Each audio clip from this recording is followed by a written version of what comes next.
Hello and welcome to the ADHD Entrepreneur Podcast. Today I am with Monte Cruz, and he has a very, very interesting story of kind of where he started and then to where he is today with business and all the stuff that he has going on. So I'm very, very interested in hearing his story. So Monte, can you tell us your story? Because it's super interesting. Starts out in LA. Grew up in East LA mostly with my mom and my dad and my sisters. We had a very colorful childhood. There's a lot of addiction and violence and crime growing up in our family.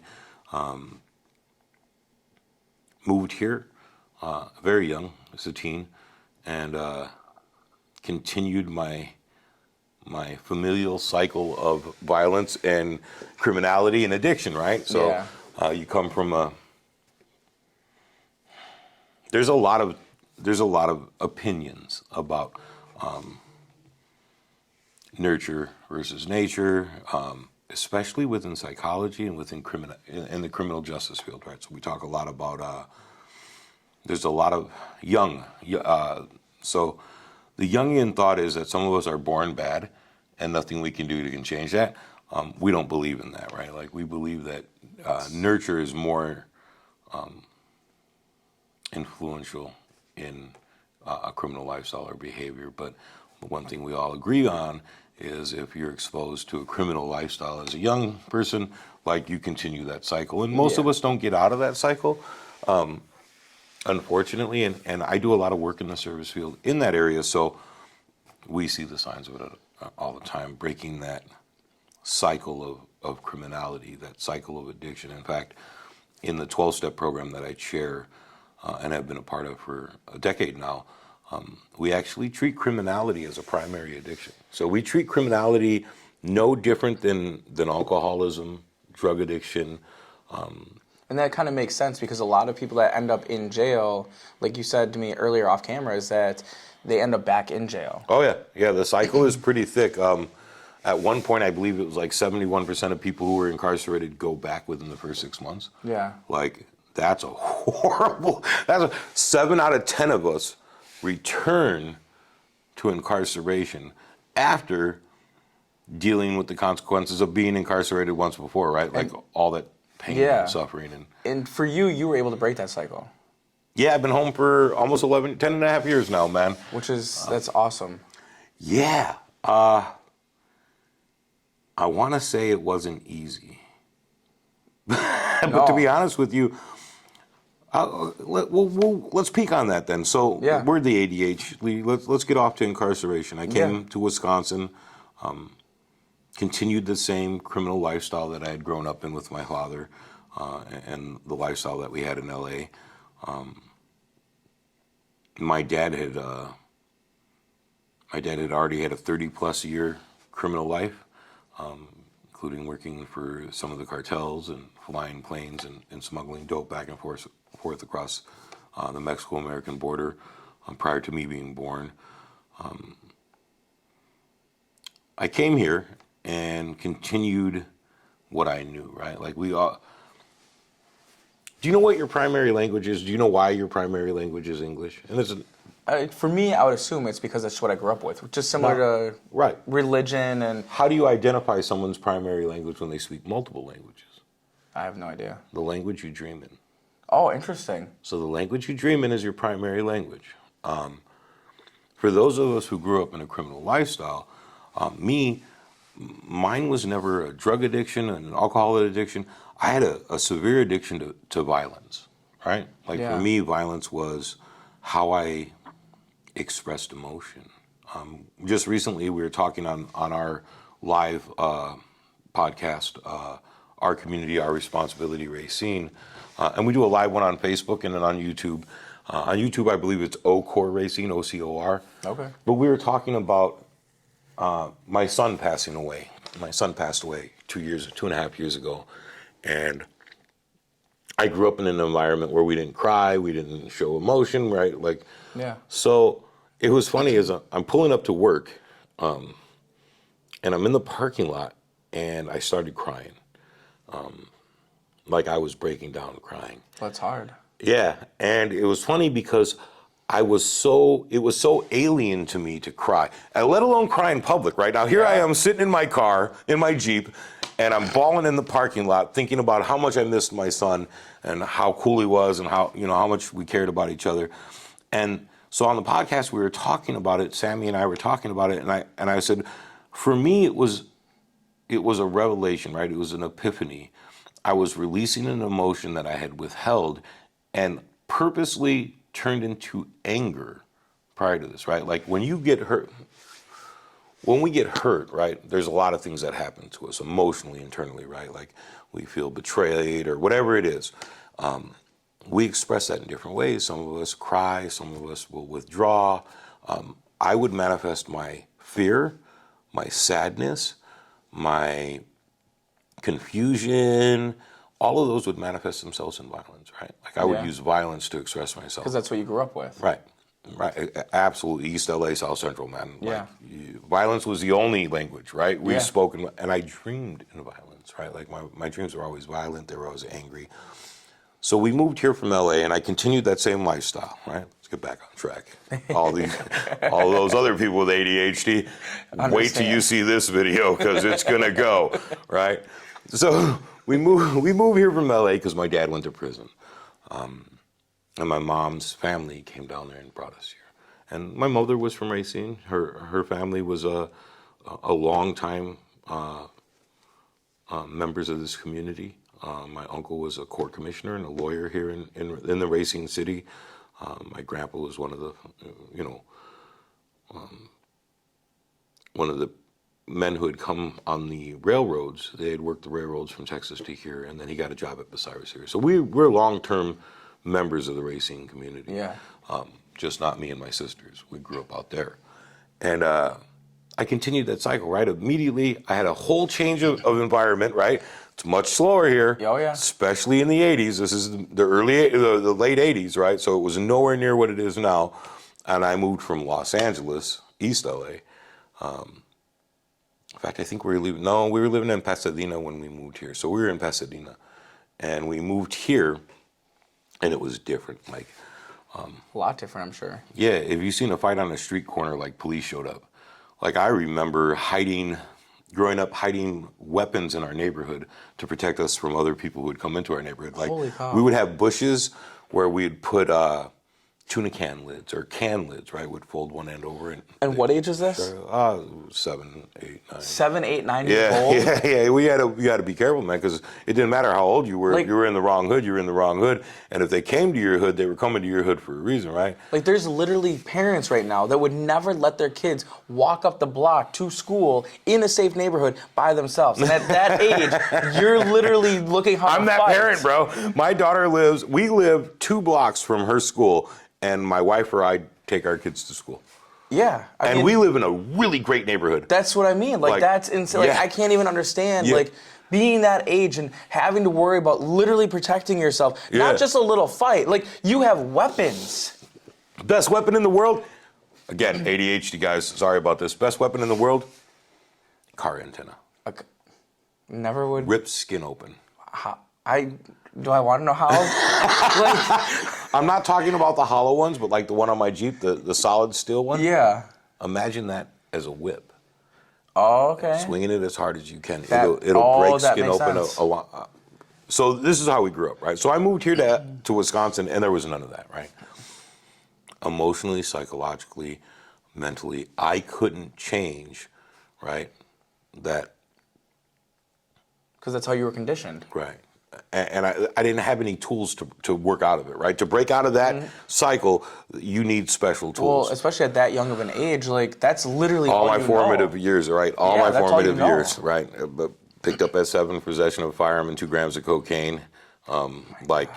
This is all I knew. So I came here and I continued that lifestyle, joined a gang. How old were you when you joined a gang? In LA or here? You were, and both places were in gangs? Well, in LA, it's different. You're born into a neighborhood, right? Okay, yeah. And that's your barrio, right? And those are your homies. And in the poorer neighborhoods, gangs started to protect them from outsiders, right? Like, this is our territory, this is our turf, we protect this, you come into here, we cut you. Yeah. You know, we go into your neighborhood, you cut us, right? Like, that's just what it is. Here it was much different. It was just cliques of guys. And you could be from anywhere in the city, you know, that you were still what they were. And so, I was 14.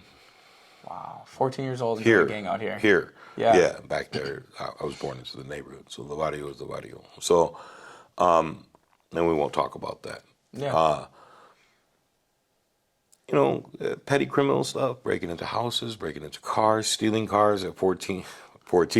Wow. We stole a car and ran to Cape Girardeau, Missouri, right? So this whole lifestyle was what I knew, right? And mixed amongst that were outbursts of violence, right? Like, and nobody understood why I would have these outbursts of violence, but they would be explosive violence, right? Like, That's the emotions that you learned. right. That's what you were. Right. Absolutely. So by the time I was 19, I was waiting on my second child. I had already gotten pretty far in the gang. I had another separate crew of guys who we would commit burglaries and robberies together. And we got caught 2 months after my son was born, the one who passed away. And I was sentenced to 30 years in the Department of Corrections here in Wisconsin at 19. So my life was over. So right? you basically, the majority of your life has been spent behind bars, or at least how it was sentenced. Well, now that I've been home for 10 years, I'm actually exceeded the 50% mark. But prior to that, I had spent more than 50% of my life in a cage. So I was sentenced to 30 years. I was sent to Green Bay Maximum Correctional. Do you serve all 30? No. Well, no, how old are you? So I'm 47. Okay, so almost though. I served 18. Well, no, because I guess 10 years, yeah. Yeah, 18. I served 18 years. I served 17 years, 11 months, and 18 days in prison. So I was incarcerated. I went to Green Bay Max, which was a joke. Like, they called it gladiator school. It was very violent. It was the perfect environment for the human being I was at that time, right? Yeah. So I am now living in close quarters with 1,000 or 1,100 other men who have emotional disabilities, psychological disabilities, mental handicaps, right? Unfortunately, in the 80s, Ronald Reagan deregulated and defunded the mental health industry in the United States, the system. And so now we have a lot of people who have serious mental health issues incarcerated instead of hospitalized. Yeah. And they really need to be hospitalized. Like, we had zombies, like people we called zombies, because they did the Thorazine shuffle, where they would be so drugged up to keep them under control and to keep them safe to be around. They would shuffle. Wow. And we called it the Thorazine shuffle, or the zombie crew, right? Yeah. They would shuffle to meds in the morning. They would shuffle the meds at lunch, and then they'd shuffle the meds before bed, and you'd see them, and they'd be just lines of them waiting to take these pills to calm their brains. But that environment, though, basically is putting you back in, like, LA in that similar environment. Oh, yeah, absolutely. Of not being able to actually grow as a human to change that for you. Right, and anybody who does grow while incarcerated, right, there's a certain set of circumstances you have to overcome, and then that has to happen for you to mature and grow and gain the things you need to break that cycle while you're incarcerated. Now, Wisconsin is not what I would consider a highly violent institutional system. What you see on TV is not what happens in Wisconsin. Yes, there are many states in the United States, including California, Illinois, where it is much more likely that you will die while incarcerated, right? Yeah. Wisconsin is not that bad. It's not that bad at all. That's No, it's not. There's very few people on what they call PC, protective custody. They don't even have really that in Wisconsin, because they just move them to another institution and people forget they exist. But I had met a teacher while I was incarcerated between one of my stints in the hole. Stints in the hole is where, because you're in prison for fucking up in society, when you go to prison, if you fuck up in prison, you go to another prison within the prison, right? So prison is a microcosm of society. general population is freedom, right? Like Yeah. you're in the general pop, you get to go to chow, you get to go to rec, you get to go, make phone calls and do visits. And then if you fuck up and commit a crime in prison, you go to this little box inside of, and it's not in the ground or in the deep sun. It's just another housing unit that has cells where you get nothing. So it's like now, time out. Right. Now you got no TV, you don't got no radio, you don't get no canteen. Jeez. You're just stuck in a room and you get to write letters or read the Bible or read books or whatever. If you have that level, right? At first when you get in there, you get nothing. Like you're in a box, they can hold you that way for 8 days. You're just in a box, they feed you, and that's it. Wow. So between one of my stints in the hole, and there was many of them, right? Like you got to remember, you put a 19-year-old kid into a violent maximum security prison among 1,100 other violent inmates. There's problems, right? You don't get along. I met a teacher, Jeannie Sampson. Her name was Miss Horde back then. And they had tested me for the ABE test, which is the Adult Basic Education levels. And I had an 8th grade formal education when I went to prison. I had dropped out right after 8th grade, hit the streets running, never went back to school. And so they had to test you when you come into the prison system because they're going to assign you programs. Oh, you don't have an HSED? Well, you have to get an HSED. You don't have any vocational skills. You have to take a vocational, course of some Yeah. kind. And that's the Department of Corrections' attempt at helping to develop A productive member of society. Right. They're trying to say, well, if we just give you an education, when you get out, you won't go back to prison. It doesn't work that way. No, because they're not working on your emotional side That's at all, right. and all That's of right. that, which they have That's to. right. Yeah, absolutely. And Sammy Rangel, if you ever get a chance, look up Sammy Rangel. He actually talks about this in one of our podcasts and in many of his TED Talks and podcasts, where they talk about just that, the studies that they did about people who had come home from prison, what it takes to help them stay out of prison. And it's actually a myriad of things. It's not just education. It's not just therapy. It's not just programming. Like it takes all this plus support, right, to help make a person successful after this kind of trauma, right? So I met Jeannie Sampson. I was accused of cheating on my ABE test because they knew I had an 8th grade formal education and I scored college reading and math levels. And so the guidance counselor, which is what they call themselves, but they're really not, they're just a staff member in a prison who can't stand you, told me I was a cheater. And I was like, what? And he was like, nobody with an 8th grade education could score those scores. I think you cheated. None of you are smart enough to score that high. And I was like, did you just call me fucking stupid, bro? Yeah. Like, I'll beat your ass right here and catch another case. Like, you Yeah. know who I am. Like, I've already, right? So Jeannie Sampson ended up being my guidance teacher. And so she retested me and she was like, Monty, she was like, we're going to just test you out. She was like, I don't know how you acquired the ability to read so well or do math so well or write or any of these other things without an education. She was like, but you're pretty smart. And I was like, whatever, right? What do I care? Basically, What you had think? this gift, and Right. you were kind of just, you didn't care about it. You're okay with wasting it. Yeah. So we tested me out. I got my HSCD done, went back to the hole, got out of the hole, took a vocational course there, which was really lame. Got out of that, went back to the hole, and then Jeannie Sampson called me down and asked me if I would tutor for her. And I'm like, huh? She was like, I'd like you to come down and tutor. And years later, it's funny, because we met again years later after I left that institution. She said her initial thought when I walked in her classroom was that I ate people. And I was like, what? And she was like, you walk in, you're 6'3", you're 245 pounds, you're covered in tattoos. I had hair all the way down to my ass at that time. I couldn't grow a beard back then, right? Like I got the At 19, classic Native American because we're Apache on my mom's side and Scottish on my dad's. So I had the dirt mustache and like the dirt sideburns, right? Nothing more than that, right? She said, but I looked so angry and so mad. She was terrified of me.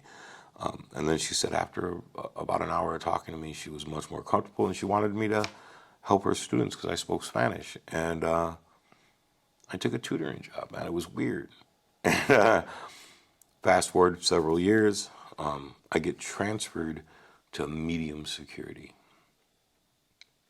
And I still don't know what I want to do. I'm still mixed into the gang and the criminal lifestyle while incarcerated. But I'm flirting with this thought that there's something different out there because Jeannie keeps teaching me this stuff, right? She keeps showing me this praise for doing well. And one of my students, he was an older gentleman. He had grandkids, and they had never communicated directly because he couldn't speak English and they couldn't speak Spanish. And they wrote a letter to Jeannie Sampson after I had helped their grandpa write a letter to them in English. And we had worked, and he did all the work. Like, I didn't write the letter for him. I didn't dictate the letter to him. Like, we sat down together for like 2 hours in the classroom and struggled it out until he wrote an entire letter to his grandkids. And they had wrote back to Jeannie Sampson. And it was like this 3-page letter about how amazing it was and how awesome it was, and whoever had helped him, because he kept saying, El Maestro, the teacher, the little teacher, because he'd put, I forgot how it said in Spanish. But anyways, he kept saying the little teacher, which was me, right? I'm the assistant teacher, right? I'm the tutor. And, dude, it was this weird feeling, right? Like I had helped somebody talk to their grandkids. Like who, why would that make a difference to me? I didn't know. And I got transferred to a medium security, and it was a trick by the Department of Corrections. Back then, the Department of Corrections of Wisconsin used to send us out of state, right? Because the premise was, Tommy Thompson said it was cheaper to house us in private prisons across the country than it was to keep us in Wisconsin because we were so overpopulated on the prison system, right? The population. And so they would ship us to Tennessee, Oklahoma, Texas, Minnesota. And when I was in Green Bay Max, I had led a riot it was a sit down, it was supposed to be a riot, to not go out of state, right? Like we were saying it wasn't fair to our families or to us, and we were going to stand up to them. And it turned out to be me. Like we were in a dormitory of 140 some people, and I had geeked up like half the dorm. When they came to take people to go to Texas, we weren't going to go. We were going to stand together. There was one other guy, Wolf, my buddy Wolf, Jason Kraszewski. I don't know if we can say his name on the podcast. Whatever you want. Right. But this is my brother Wolf. He's another Native member. Like, we're both retards. Right? Yeah. I don't know if we can say that. I don't know if it's acceptable, but we're mentally retarded. Literally, like, you can check it. Call a doctor. So me and Wolf geeked up the whole dorm for the most part. And when they were coming to take people, to take them out of state, they were going to Texas, we weren't even on the list. Like, we weren't even inmates that were being sent out or convicts that were being sent out. But we weren't going to let them take anyone else, right? We had this us against them mentality now. And normally, guys in the joint don't get along, but we were united. Yeah. So the captain comes with a squad of like 20 officers to tell people who was going to be sent to Texas. And me and Wolf looked at each other. We looked at everybody else. We stood up, stood next to each other, said, ain't no one fucking going nowhere. You can't make us. You can't do anything about it. What are you going to do to stop us? And he was like, stop who? And he was like, it's you and Wolf. And we turned around and nobody got up. Everybody stayed on their buck, right? Everybody ended up packing up. Me and Wolf went to the hole like dumbasses. And so they tricked me and gave me an override. I wasn't eligible to go to medium custody for a couple more years. And they gave me an override for good behavior, they said, right? My behavior wasn't that good. And they sent me from Green Bay Max to RCI, Racine Correctional Institute. Yeah. I'm home. Like, I'm getting 3 visits a week. Like, my dad was there at the time, serving time as well. Oh, wow. So me and my dad got to serve. It was the only time I've ever known my father in my entire life clean and sober, was in prison. Wow. I had never met my father not under the influence of heroin, cocaine, or alcohol. I had known my father 0 days sober until I met him, until we went to prison together. That's insane. Yeah. So we were at the same prison. We were both tutors. We're both bilingual. Oh yeah, because you guys are both very intelligent. He's he's the law librarian clerk as well. So it's like a whole different side of him that you saw. Yeah, man, it was great. He was a great guy. Like, I loved him when he was a dope fiend, drug addict, piece of shit. But meeting him in prison as a sober human being and finding out the things, the layers and layers to him and to his addictions, was shocking. Like, my dad had a constant suffering and abandonment issue He was adopted as a kid. His parents had abandoned him. His mother died when he was a young teenager of cancer, which is when he started using drugs and ended up doing heroin and founding a biker club. We won't mention names. Yeah. But yeah, founding a 1%er biker club and like went to law school, like the whole 9 yards. I got to know this other side of him, and he would talk to me. He was like, "Man," he says, "you seem so much different. You seem so much mature. Like maturation has to take place at some point. Like it seems like you're on this cusp." And he was like, "That's when he told me like the biggest problem he had staying sober was remembering that everything I did, he taught me." Right? Like for my dad, every time I committed a criminal act, every time I masterminded something or unmasterminded something, it was my dad's influence who had taught me. And that was hard, man, to know that my dad's addiction had a lot to do with his guilt. So they had got me to RCI to trick me in the middle of the night and ship me out of state. Oh my gosh. Me, the guy who said, "Man, I'll die before I let you." I end up on a bus. I get rejected from a prison. One of the prisons that they took me to refused to let me off the bus because my points were too high and I was considered too violent of an inmate. So not only had I been rejected from society, and me and Sammy talk about this as well, he had the same experience where he had been taken to and it's the feelings correspond, right? He had the same feeling. What good am I if even a prison won't accept me? Yeah. And that's what my feelings was, right? Like, Yeah. what do you mean I can't come into your prison, sir? Like, I'm in prison. Yeah. What choice? I can't go sleep outside of the hotel, bro. Like, I'm 20 hours from home. Yeah. Like, you guys ship me all the way to the other side of the You country. didn't check ahead of time? They didn't use a phone?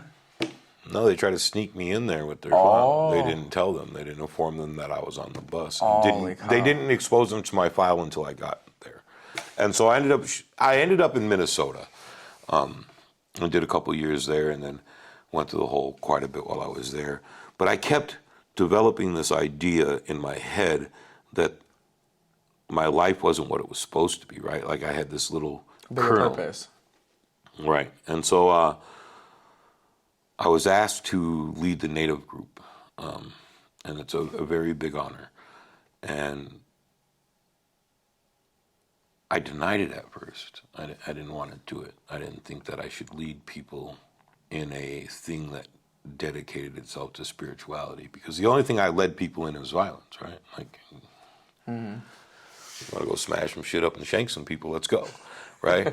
You want to go outside and make dedication and pray? Yeah. You want me to lead a prayer? You want me to help, like, walk our people into a better place? What are you talking about, bro? Do you know who I am? Yeah. Like, I'm Bigfoot, homie. You're like, watchale vato pendejo malo. You know, where you going, bro? Let's do this, right? And they had kept asking. And one of the elders who came in and ran our sweat lodges had told me over and over, "Hey, man, pick up that pipe. Pick up that chanupa. Lead, and you'll go somewhere." And it kind of changed things. And then I ended up back in Wisconsin. And a captain, who I still know to this day, and his daughter who worked there as well, and his son who had worked there, their dad influenced me. He called me in the office and talked to me about, did I want to die alone in a cage and have nobody care? And that fucked my whole life. Yeah. Right? Like, to think about no one would care. I'd be in a cage. Like, I'd just be another dead body in a prison, right? Dying of old age because I couldn't get my shit together. And I go to the school, to the library, and who's there who had transferred in the 6 years I had been gone, 5 years I had been gone? Jeannie Sampson, Mrs. Horde, is there, the teacher from Green Bay. From earlier. And she's seen me in the library, and she goes, "Monty, what are you doing here?" She was like, "How did you make it to medium?" And I'm like, "Really, Ms. Horde?" And she was like, "My name's Sampson now." And we laughed, and she said, "I need a tutor. Come tutor for me." And I was like, "What?"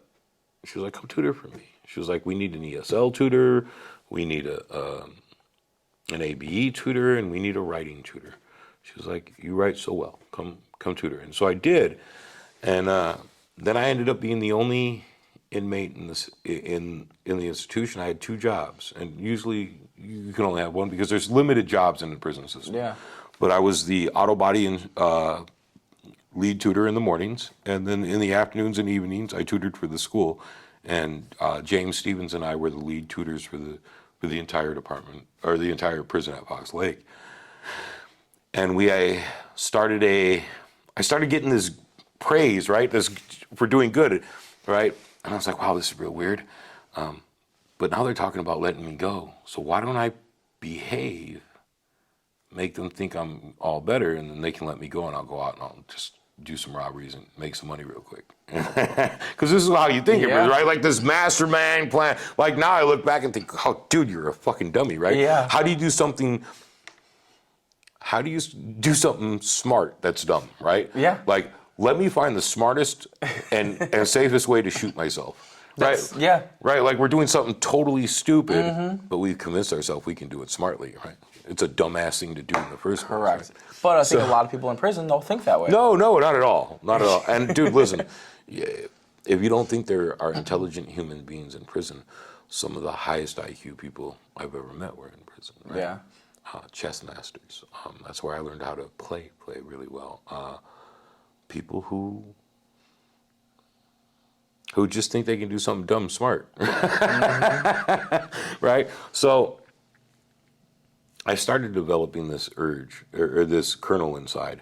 I started to feed it a little bit. And so I had started the process of what's called a consequence-based change. I was going to be better because I wanted to get out of prison, right? So I wasn't going to fuck up anymore because I wanted out of prison. Yeah.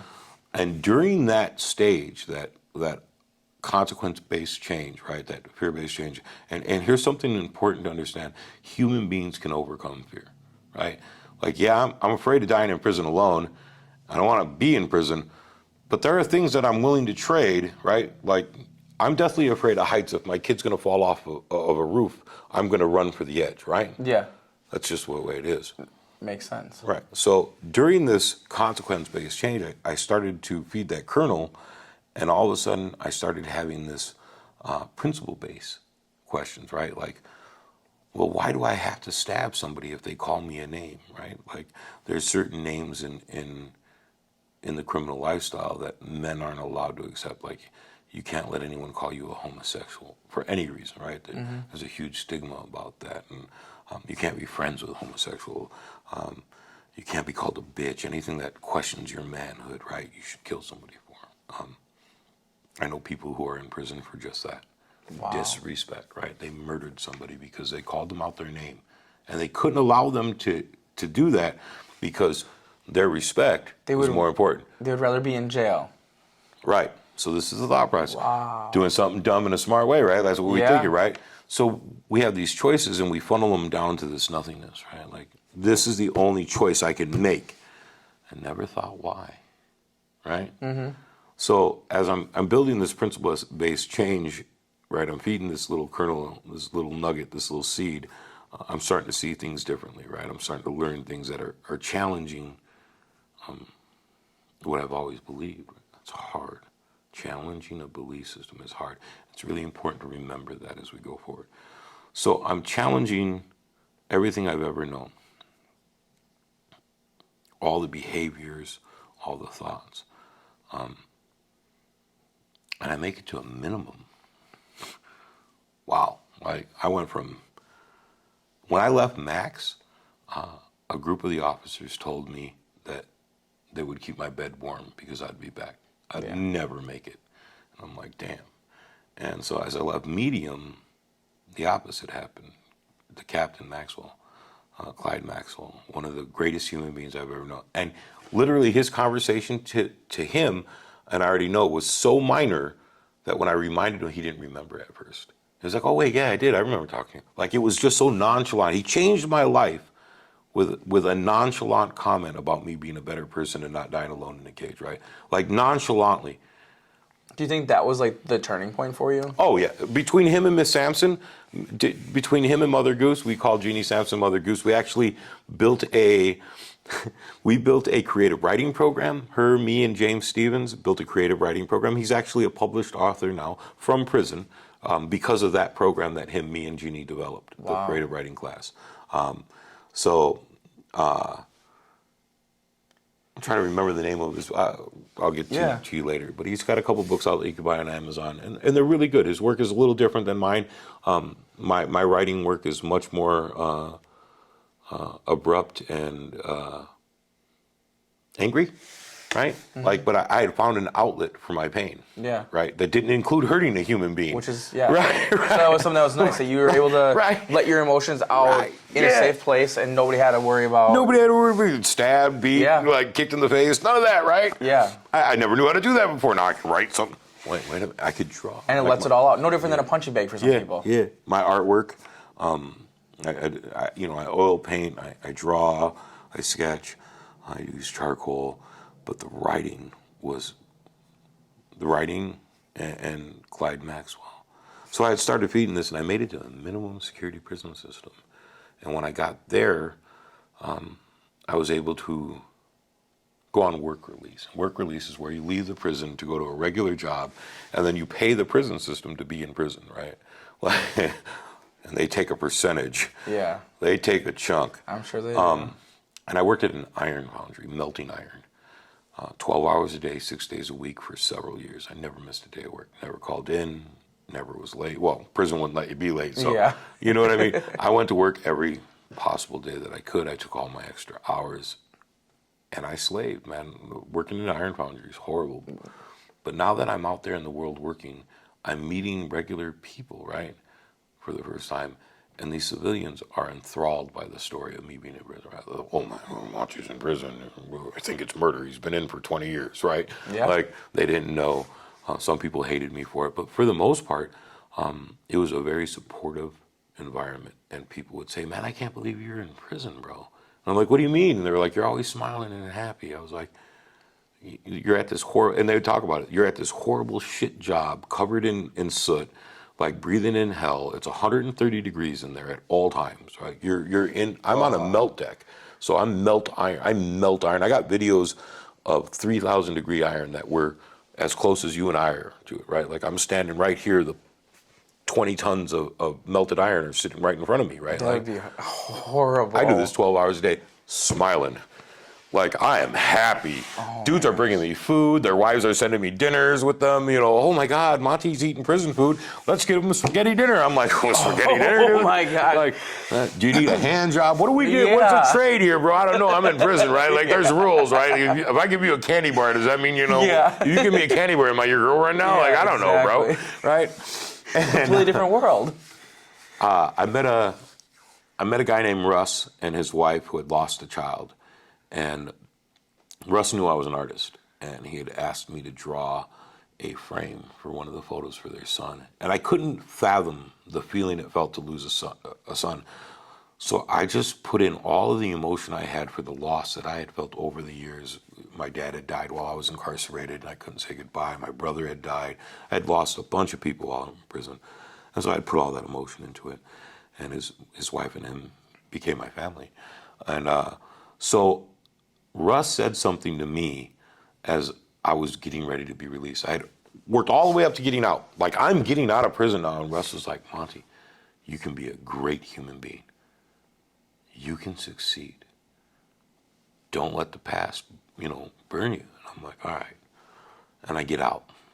And when I got out, I had nothing but money. I had a lot of money saved from working in that job, and I'd come home and paid off all my bills, my child support, my back court debts. Wow. So I'd come out with a chunk of money. And I didn't know what to do, right? I hadn't been free in 18 years. Most of your adult life. All of my adult life. Yeah. Minus 1 year. Yeah. Right? I went to prison at 19. And I kept thinking that I had to do something. My PO didn't want me to work. He wanted me to take a break, get used to being out of it. And that was an amazing thing as well. That was a huge bonus for me to not have to go right to work because I had money, I had a place to live. You didn't have to about that extra stress. Right. I didn't have to pay rent. I was living with my mother at that time. All I had to do was acclimate to being not in a cage, right? Like my first couple months out, I would forget and ask my mom what time chow was, right? When's chow, ma? And she's like, excuse me? ¿Cómo se dice? ¿Qué tú dices, pendejo? What did you just say, dumbass? We don't have chow. Or I'd get up at count time and stand at my door of my room and realize, oh wait, I'm home. I'm not in prison. Yeah. It took a year for the thought, the feeling that I believe they had made, like, and it's not, I knew I had been released and it was okay. I was supposed to be home, but I had this overwhelming feeling, fear all the time that it was a mistake and they were going to come back and tell me, we're sorry we made a mistake, you got to go back, right? Like, and then I kept thinking there were so many guys who were in prison who were better candidates to come home. Why didn't they get to come home? Why did I get to come home, right? That survivor's guilt, right? Yeah. Like, why did I leave them behind? They were better human beings than me. They had already changed their lives. And so you feel like you need to do something to go back because you don't deserve it. Kind of, yeah, that's the thought process. So, but and that's in the first couple of weeks of being home. Yeah. And then, somebody gave me a phone number and said, hey, call this dude. And I think you should talk to him. And I call this guy, and his name's Sammy. And he's kind of a dick. I didn't really like him when we talked the first time. And he was like, yeah, come here and meet, we'll do this, and you'll check it out. But you got to do this if you want to do that. And I was like, whatever, dude, hung up. And somebody said, hey, there's a 12-step meeting that just started. It's revolutionary. Like, this is like the third or fourth meeting in its existence. And we do things differently. Why don't you come to it? And I showed up, and who turns out to be the founder of this? This dick I talked to, Sammy, on the phone, right? And I'm like, oh, great, right? And that's when I realized they were treating criminality as an addiction. And I had never thought about it as that, right? I had never really thought about that. But they were treating life in the same manner as well, right? Like, we all understood we were antisocial. We all understood we were assholes, right? Everybody in this group. And it was standing room only. There was 40, 50 people in this group. Wow. We all understood that we had mental health issues, right? And really, the goal was at that point was that there were so many of us that there was safety in numbers, because when one of us wasn't thinking correctly and we were off on a crazy thought that we can't recognize as crazy, we have a bunch of other people to say, hey, bro, rein it in, man. You're fucking up. Like, you're about to go back to jail. Like, what are you doing, man?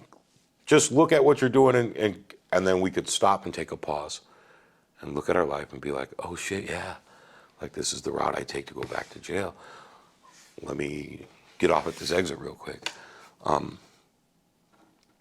So it's like my third meeting, and it's weekly. We go around, and it gets to me. And bro, you wouldn't recognize me. I'll send you a picture. When I came home from the joint, I looked like I was still in East LA. Like, I had the cholo bandana, I had the hat, I had the button up, all the way up to the top, like the lokes. Like, I came out looking like I was still a gangbanger, but not wanting to be a gangbanger, right? Like, and I called it my armor, right? We identified why I did it later, and it was really a way to intimidate others away from me, right? Oh, okay. If they think I'm gonna eat them, they're not going to talk or mess with me, and they'll leave me alone, and I'll be safe, right? I can isolate from humanity. It's kind of like if you go to, and this is kind of going in like a business thinking, when people are at network groups and they don't feel comfortable talking to people, what do? They're on their phone, so they feel like they're kind of alienating themselves from everybody else. Yeah. Because who's going to interrupt a person that's on their phone doing whatever it is? Right. Unless you're a dick like me, and they'll be like, hey, what are you doing over there? Yes. So it had gotten around to me, and I was whining about how hard it was to be free. Like, literally, bro. It's hard to be free. I went to prison, and Motorola had just came out with the Frog, the flip phone. It was the very first, like, public cellular device, right? So there were no smartphones when I went to prison. They didn't exist. There was no internet when I went to prison, right? The internet as we know it didn't exist. It was the BBS, the bulletin board system, which was basically dial-up chat rooms. I've never even heard of that. Yep, that's what the internet started with for the public realm, was the BBS system. So there was no Google, there was no Amazon, none of these things existed. These businesses weren't in existence in 1995 when I was incarcerated. I walked out of prison 20 years later to a world full of technology that terrified me. I had all this technology I didn't know, and my sister had given me an iPhone 4, an iPhone 5, whatever it was, and I was whining about not being able to use my phone. Like, I couldn't even make a call on it. I didn't know how to use it at all. And I had wanted to order pizza, So we didn't use area codes when I went to prison. And we all had house phones. We didn't have cell phones, right? Or pay phones. So you would pick it up and you would dial 633-3333. Yeah. And it would take you to the Racine area code, to 262. And so I was whining about not being able to order pizza or whatever it is, and how hard it was to be free, right? I had this defeatist mentality of, and this is difficult, this is hard. And it went around. And remember, I really don't know Sammy at this point, right? We're not like we are.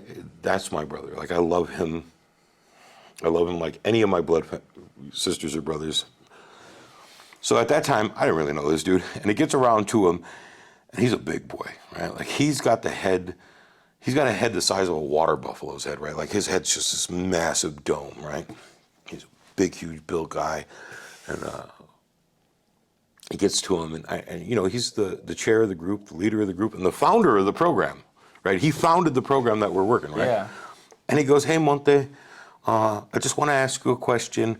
I hope you don't take offense." And he's this big, huge dude, and he's talking in this like really soft and kind voice. And I'm like, "Yeah, go ahead, man. What's up?" And he was like, "Were you a bitch in prison?" Oh my gosh.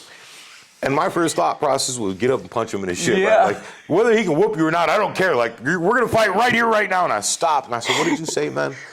I said, "Stop." I said, "What did you just say?" He said, "No, Monte, I'm not calling you a bitch." I said, "Just calm down." He's like, "Were you a bitch in prison?" I said, "No." He's like, "You stood on your shit?" I said, "Yeah." He was like, "You made it through 18 years of a cage?" And I'm like, "Yeah." He was like, "Why be a bitch out here?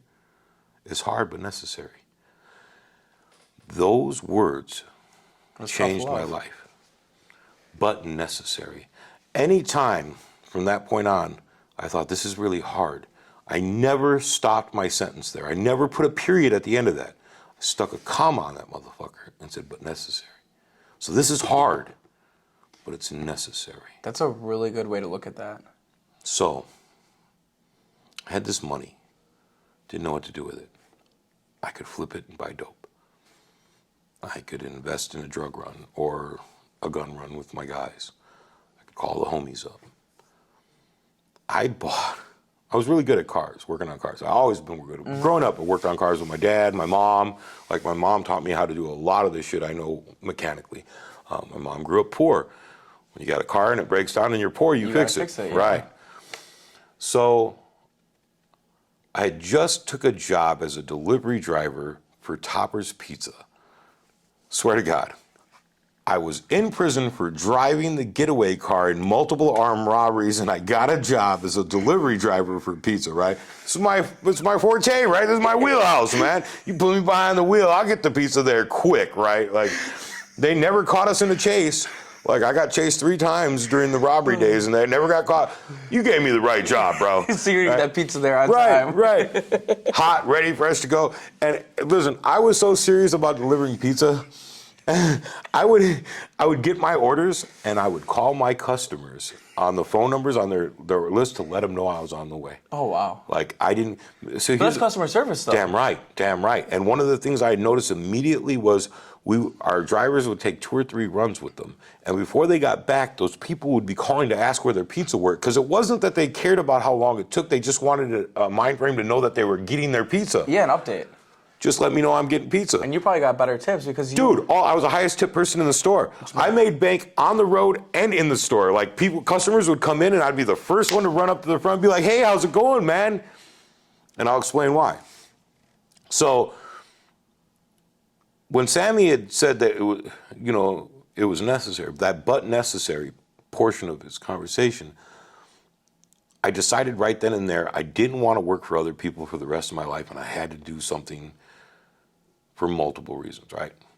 I'm good at working on cars. There's this huge gap, this huge empty space in the Racine area for roadside assistance and mobile mechanics. Mm-hmm. There was nobody doing it when I got out here in 2013.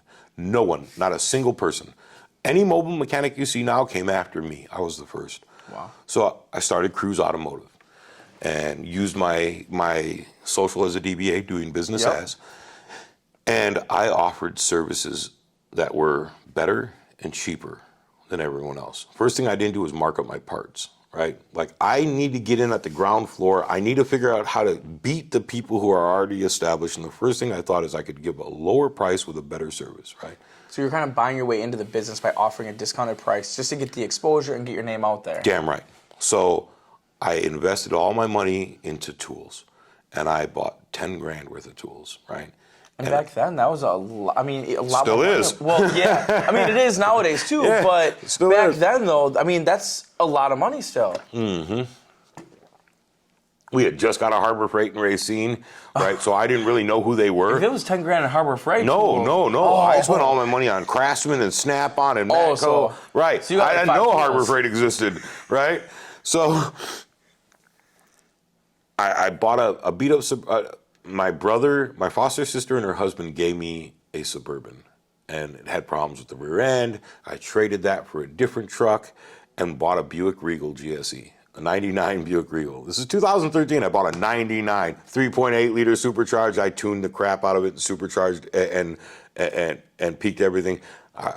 Like, it was smooth, right? Put a 3,000. Of course, I got it for cheap, but I put a really good subsystem in it, right? It was so loud I shattered my sunroof 3 times with the, You would think you'd learn after the first one. No, I don't learn very well, bro. I don't know if we had this conversation before, Jordan, but I don't learn easy, right? That's I'm true. pretty dumb, right? I'm a dude. Yeah. So I had 215s and 212 Rockford Fosgates in the back on 2 2,500 watt amps. Holy cow. Yeah, like, dude, I was stupid. So, so I had invested all this, and I would come to you 24 hours a day. Right? So I was working Toppers. Normally my hours were 5 p.m. to 5 a.m. at Toppers because we closed at 3, but you had to clean the store, close the store, out of there 4:30, sometimes 5 o'clock. And so I would, and Justin Martin and Dave Berry, Justin's the owner of 4 or 5 Topper franchises in the area, stores in the area. And Dave Berry was the general manager. They gave me my shot, right? Like, they were willing to hire me, even though my past, and they made me give them their word that I do it. They were really understanding that delivery pizza paid $5 an hour, Wow. $1 per delivery, and your tips. And you had to claim your tips. Oh, that sucks. On your taxes, right? So I'm making decent money, but I'm not making money. And so I had told Justin, listen, I need to do something more. I'm going to have to leave. And he was like, if we're not busy, take your calls. So he let me do my roadside emergency assistance while working, right? So I ended up getting another job at a shop from 7 a.m. to 1 or 2 p.m. and as a mechanic. So now I'm working 7 a.m. to 1 or 2 p.m., 5 p.m. to between 3 and 5 a.m., right? And doing my roadside assistance, right? And so you're basically trying to grow a business while working for 2 other businesses at the same time, essentially working, probably 2 24-hour shifts a week I pulled for 3 years straight.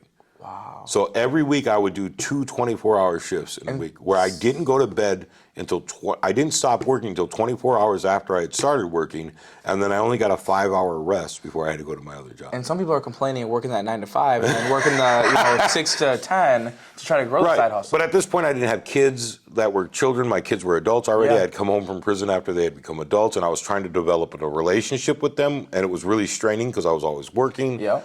Right. So there was a lot of sacrifices to be made to know that I was going to never have to go back to prison. Right. Yeah. So I kept pushing and pushing and pushing, and eventually I couldn't physically really do it anymore, right? And I'd saved up as much as I could and, put everything away. I became a single dad to a newborn daughter. My daughter was 2 months old when it ended up just being me and her. Wow. Her mother had some addiction issues at that point that didn't allow her to do what she needed to. So now I'm trying to juggle being a dad, a business owner, an employee. And I didn't know anything about owning a business. I only knew that my number one priority as a business owner was making people happy. That's anytime you're a business owner, your only job is to make someone else happy. Not only is it your job, they're paying you to make them happy. They're paying you to make them smile. They're paying you to say, yes, ma'am, no, ma'am, yes, sir, no, sir. I don't give a fuck if you own an empire business. At the end of the day, your job is to make someone else happy. Yeah. This is what I used to tell. Justin Martin came to me and Dave Barry said, hey, do you want to learn how to manage the inside of the store? Now remember, I'm out of prison. I've only been here a year or two, and I'm still fresh out of prison, so I'm still like, oh, I'm a dirty convict. Yep. And I had been going to Justin Martin's house and doing, because I do handyman stuff and maintenance and stuff. I had been going to Justin Martin's and fixing a fence and staining a fence and, building some stuff for him. Side jobs. And so Justin had asked me if I wanted to become a manager and close the store, and I was like, oh, bro, I don't know. You'd have to give me the safe code. I'd have to have the key to the store. I'd have to have the alarm codes. I'm not sure you'd be comfortable with that. And he was like, yeah, man. He was like, I didn't even think of that. And I'm like, damn, right? And he was like, I don't even want you to know where I live. And I was like, wait a minute, I just spent the weekend at your house. And he laughed. He was like, do you think I care about the store more than I do my children and my wife and my home, where I invite you in, where you come in and help me, and when you come in and treat my family? And so this was another lesson I was learning, right? Like what I was doing was paying off, right? So he had told me one time about making the customer happy, and I had become a manager, and one of my employees had asked me, why do you always kowtow to the customer? Like, that person was lying. You just gave them a free pizza. That's $20. Like, well, no, it's really like $2.12 that I just gave. Yeah, because it's actual cost. Right. And he was like, well, I don't understand. I said, well, let me explain it to you. There's a couple ways that we look at losses in a business. First off, yes, that was a potential $20, right? I lost a potential $20, but I really lost $2.35, right? That's what it cost us. And they're going to come back and buy a pizza from me. And what would you have lost if they didn't come back? Right. So this is how I would tell my employees. You can sell a person a $1 million slice of pizza for $2. If they leave that store going, or being upset, they're never coming back. Now you can sell that same person a 2-cent piece of pizza for $10. And if they leave laughing and smiling, they're bringing their friends. Why is this important? Job security for me. I don't own this business, but the better this business does, the more likely I am to continue to keep my job here and to get raises and bonuses. And so business to me, that was my foundation right there, right?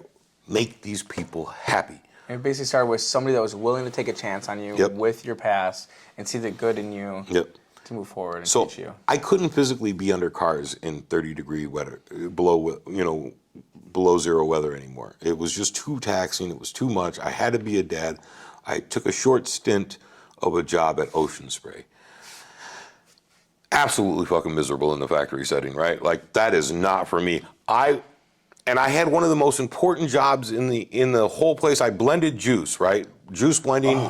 If you fuck up juice, right, you're talking about $20,000 a tub that you're just destroying, right?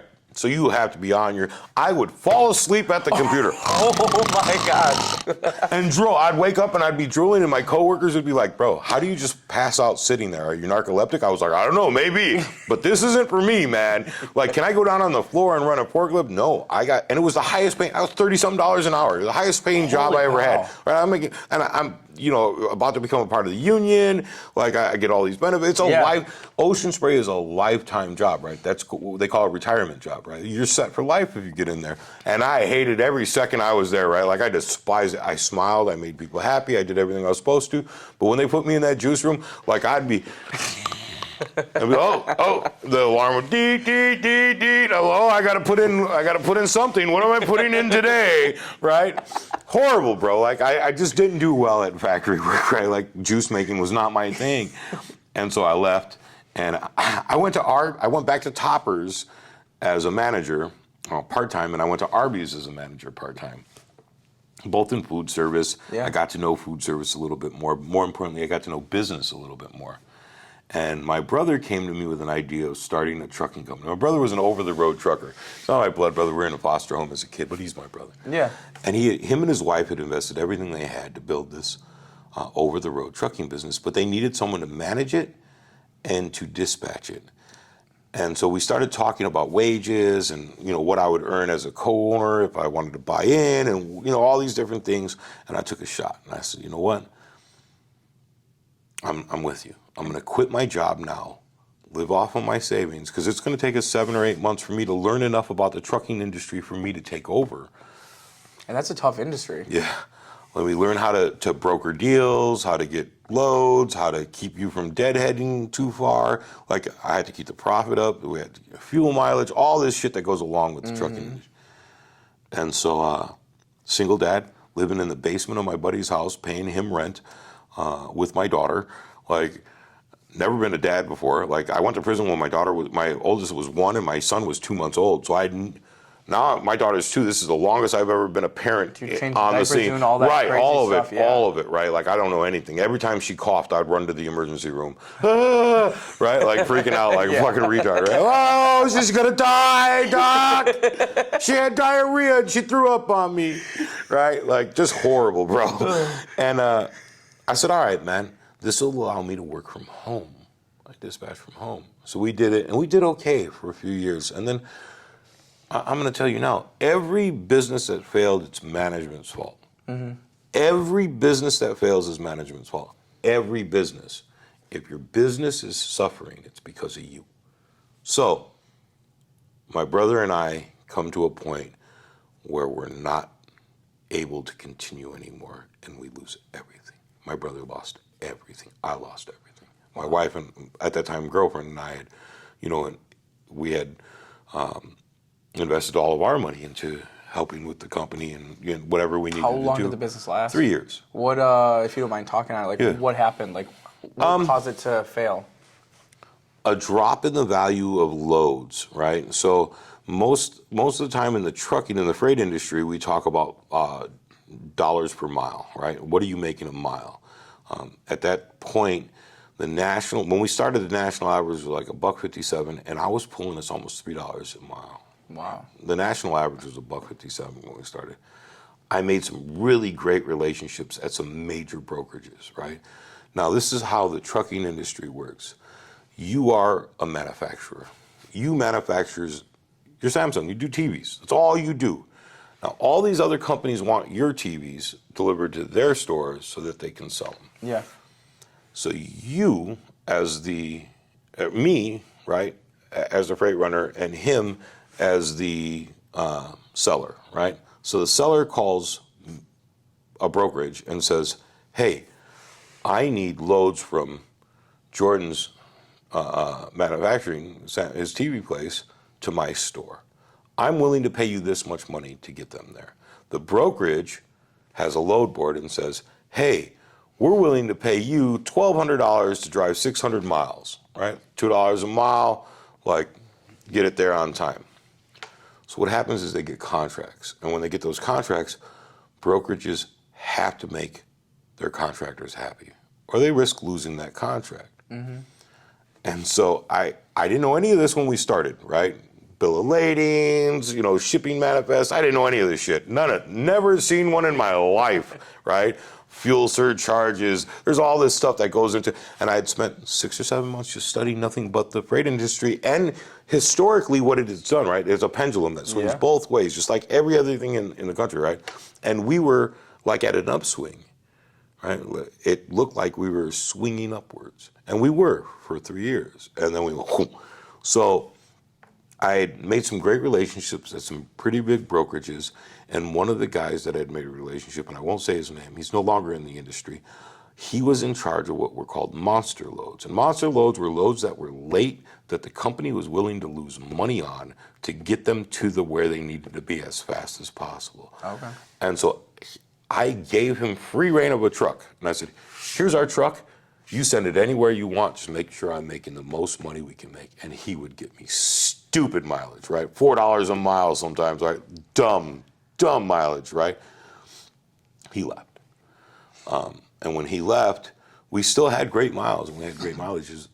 The industry started to hit the lower swing. Companies were paying less and less and less and less. And fuel kept going up and up and up. And insurance kept going up and up and up. And my brother and the 3 trucks that he had on the road, him and his 2 other trucks that were on the road, They didn't have any incidences, right? There was no claims, but our insurance kept going up. Oh yeah, insurance on truckers are very, very expensive. Right. And so now it's going up and up and up. And eventually it got to the point where one of the drivers he hired, which was a quick stopgap hire, we really didn't go far enough into him. My brother had met the guy. The guy was homeless, but was a truck driver and was like, if I can live in your truck, I'll drive for you nonstop. He disappeared in our truck with a load. Just stole everything. Well, they recovered the goods. He eventually delivered the goods, but basically took off in the truck, and that just absolutely devastated the company. Oh, I like bet. we only had 3 trucks. Now we're missing a third of our income. And I didn't get paid by the hour. I got paid a percentage of each truck. So if the truck doesn't drive, I don't eat. Yeah. Right? That's the best way to do a freight industry for a dispatcher. If you want a dispatcher to keep you moving and making money, tie his paycheck into how that truck performs and give him a good driver. So I got 10%.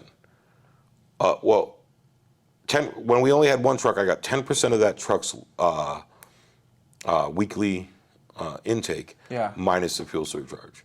And then when we got multiple trucks, we dropped it down to about 5%. No, it was 7%. So I had 7% of each truck, but I got 3 trucks. Now, more trucks on the road, the more work I got to do because I got to broker loads for all of them. Right? But we had hit that wall, and it was just too much. My brother was falling into debt. His wife was unhappy. We closed the doors. And when we closed the doors, we lost everything. He lost way more than I did. Yeah. But I lost everything my wife and I invested as well. And I went back to work managing a garage shop. And I took that shop, who was a good friend of mine, he passed away. I took his shop from averaging about $1,000 to $1,500 a week to averaging $25,000 a month. Holy cow. Business, 4 bays. I had us packed. And I had nonstop. I brought more to the table than just good managerial skills. I brought customers with me, right? Like, I remember for several years I did roadside assistance, and I had still kept up with my clients. Like, I became friends with most of them. I would do their brake jobs in my driveway. Like, come on by, we'll just do. Look, you see my hands are covered in grease right now? Yeah. That's because I've been rebuilding the front end of my Dodge Ram, right? Yeah. Like, I still work on cars. It was just a much smaller, clientele then, right? It was just really people I cared about and I was close to, and they didn't have the money to go to a big shop anymore. And so I started managing a garage, and we did really great. And a good friend of mine, who was also a member of our program, came in, and we talked about this on my show, so I'm okay with saying her name. Amy May came in, and we were just friends, and she was sitting in my office, and I was on both phones, and I had a kid in the office, and I was handling all 3 of it at the same time. And I got off, we finished, and we started to have lunch. She had brought me lunch to hang out with me. And she sat down and she goes, Jesus, Lord, she was like, how did you do that? She was like, how did you take 2 phone calls at the same time, right, talking back and forth, and deal with the kids and the customer in the room? I was like, you just got to delegate. You got to just compartment. Yeah, I know what you're saying. Yeah, your brain, right? You got to separate your brain out. Put a door here, and a door here. Talk to them, and just keep it doing until we're done, right? Like, we're in a busy time right now. We had to do it. I didn't have any other choice, or I'm going to make somebody unhappy. And she was like, I got an idea. She's like, but it hinges on one other person. And I'm like, okay, are we going to eat our Panera now? Yeah. Right? Like, I just want to eat the soup and the sandwich. Yeah. Like, well, you want to talk about business? I can barely handle this business. I was going in for surgery on my right shoulder. This was 2018, the end of 2018. And I was going to be down for about a year, unable to physically do anything. And the problem with managing the shop is I spent almost as much time in the garage working on cars when my mechanics wouldn't show up or they couldn't do it. They weren't knowledgeable enough. So you're they needed doing help. Everything. Right. And so it might as well have been your own business at that point. Yeah. This is my buddy Nick was there from 6 a.m. till 12 p.m. daily, busting his ass as well, the owner. So, and he worked his ass off. Unfortunately, addiction took over and he died. But before all that, before I left, Amy had said, hey, I want to start a moving company. Her ex-husband had owned one. Like, she had been in the industry before. She was a real estate agent now. She was like, I have no knowledge how to do any of the freight side of it or deal with any of that part of it, and I don't want to. She was like, but I know you do, and I see how you run this business. She was like, if I can get one other person who I need, who knows the moving part of the aspect involved, would you go into business with me? And I didn't know, right? Like, I was like, we'll think about it. Let me talk to Lizzie and we'll get back to you. And she introduced me to the person that she needed, who had the knowledge, who's now he was the best man at my wedding, and one of my closest friends, my brother Dave. He was partners with her ex-husband. So, and she was very clear about that she was doing this to burn her ex-husband, destroy his business, Yes. and then to throw it in his face by building a business in his field even better than his, gosh. right? And him and David had been having serious situations and problems between each other as well. And her ex-husband had a drug addiction, and he was stealing money from his partner, who was one of his closest friends. Like, it was a horrible situation for them. And so we built this little idea that we would start this moving company, and she was going to put up the financial half, and Dave and I were going to do the work. Dave was going to be the physical mover. I couldn't. I was going in for surgery, and I would be down. I couldn't, like, my arm was completely strapped to here for 6 months. Wow. Like, except for when I sat in the torture chair, the exercise machine that they make me do, right? So I couldn't physically do anything. Dave would be in charge of moving. I would be in charge of the office, and she'd be in charge of marketing while doing her real estate business. And I talked to my then girlfriend, and we were, I don't know, we were dating or not dating. We were living together, but we weren't, like, together. Yeah. Your now wife. My now wife, yeah. Score. And I said, yeah.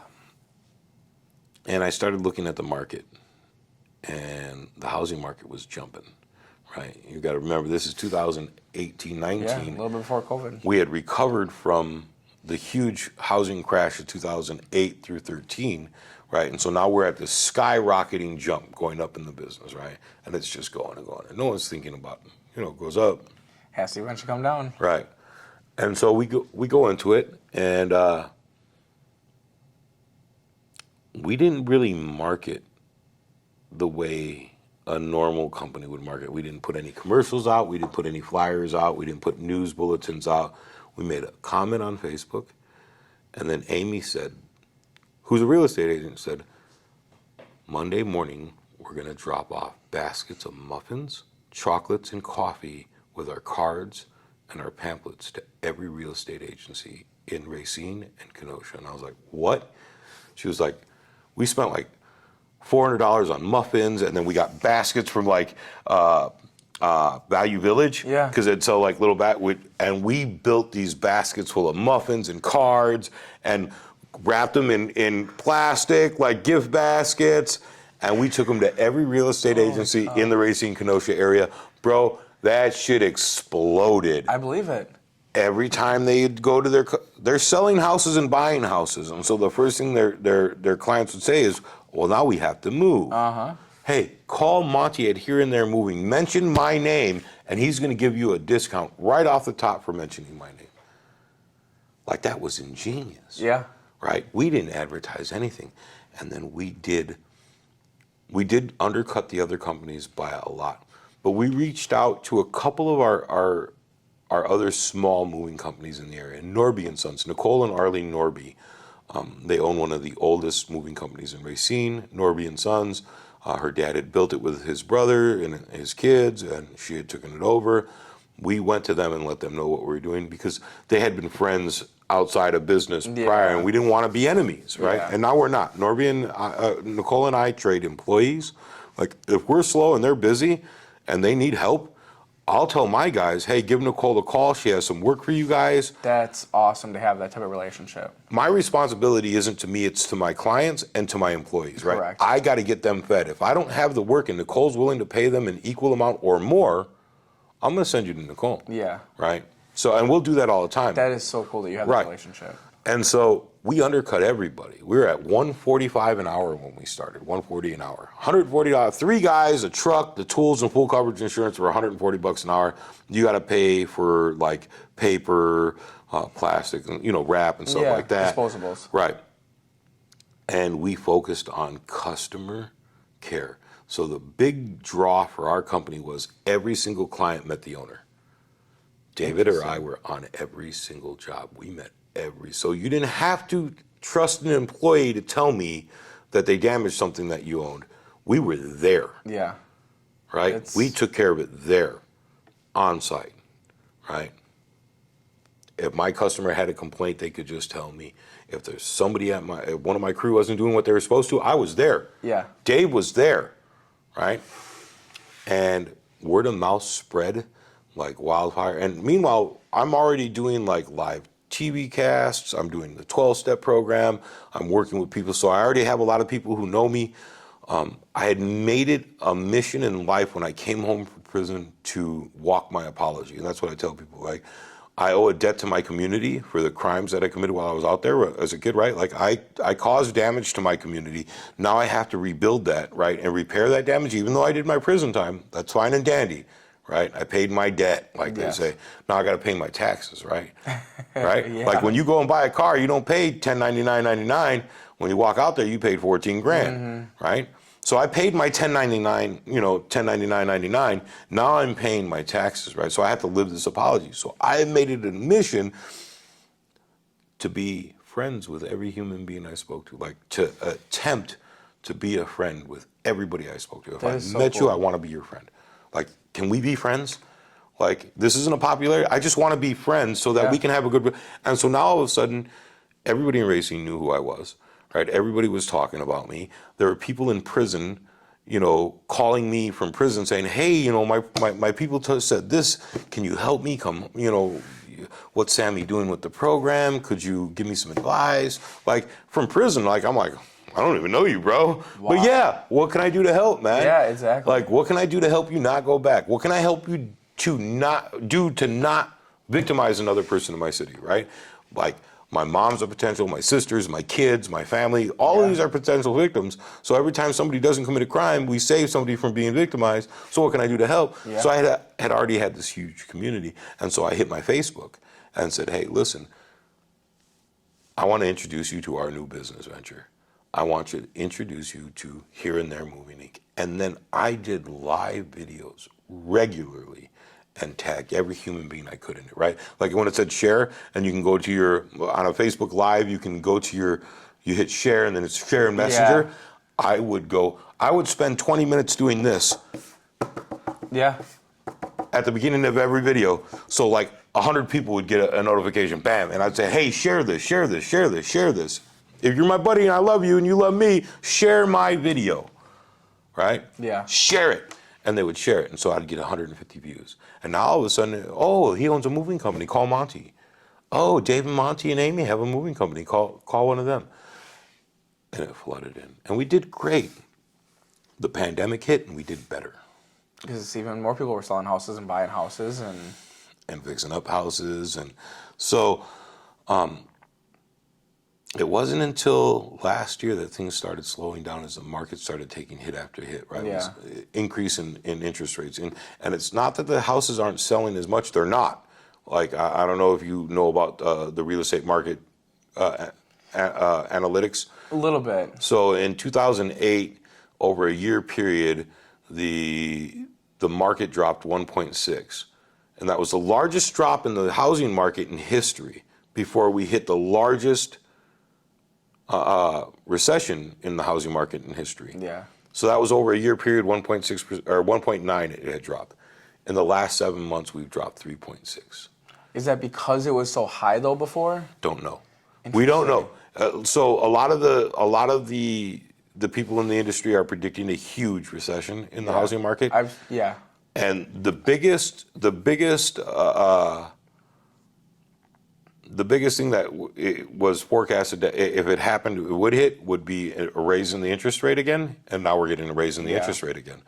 So the moving market, even though houses are still selling and it's not a bad time right now, nobody has, the prices are so high, nobody has the money to invest into a mover. Yeah. So people who are renting trucks, through the roof. If you're a U-Haul, you're raking in the dough right now. Yeah, inflation has made it really hard for people to afford the extra things, and it's like, okay, do I pay somebody to do the work for me, or am I going to muscle it up and do it to save this money? Yeah, so this is my third business, right? And now I'm seeing signs of slowing and damage, right? I'm feeling the pain. I took a second job. So business owners, just because you own a business doesn't mean you don't have a responsibility to pay your bills. So what you need to do is when your business is slowing, in your spare time, get another job. So I got another job, right? I'm working a part-time job while David and me are running the company for the moving industry. We got 3 employees. They do all the hard work. Our employees do the hard work, right? Like all I do is sell a service, and Dave makes sure it's done right, and the guys pick the shit up and put it down, right? Except for you guys, when I came out there and moved that damn stove with my brother Red. Dude, do you know how horrible it was? And then we had to take the frame of the door off because it didn't fit. You know it's not coming out of there, right? Yeah, I'm aware. Yeah. Well, I don't know who you're going to hire to get it out of there. I was going to call you again. Yeah, son of a biscuit. So like, what do you do going forward? Like, you can project already that you're seeing a slow down happen. What do you guys do to try to pivot or change to... We offer other services. What other services do you offer now? If you're moving and you're a renter and you have a large escrow, that house needs to be cleaned. It needs to be spackled, holes. It needs to be taken care of and set and ready, or you don't get that back. We'll do that for you. Okay. So we will come in, pack you. So we offer full service moving. So we'll come in and pack your stuff, put it all in boxes, label everything really nicely. Day of the move, we'll put it in our truck. We'll take it to your new place. Take it all out and put it where you want it. Oh, wow. We'll unpack it for you. I didn't know that was even a thing. Absolutely. We will unpack it and put your dishes. We will put your dishes in the cupboard for you. You're going to pay us for it. Yeah. But we will. I mean, we will do it. And we have customers who want that. So it's like a white glove service. Absolutely. And so here's the thing, how we changed the industry, and we did it in several ways. So the first one was we don't take a deposit. If you book our truck for next week, or one of our, at one point we were running 3 trucks full time. We're just running 1 right now. So if you book my truck for next week, and David and I will come in, or David or I, and it's usually David because he's got 20 plus years experience moving, so he can walk into a house and be like, it's gonna be about 7 hours. And it's gonna be about 7 hours. He's that good, right? Yeah. Like, he's not gonna short you, and he's not gonna overestimate you and hoping to get extra money. Like, we don't do that. Like, it's gonna be about 7 hours. So he'll come in and you'll call me and say, hey, Monty, I got to move. I need you to move my house from this house to this place. And Dave will come in and he'll say, it's going to be 4 to 6 hours, right? It's going to either be, right there between 4 and 6 hours.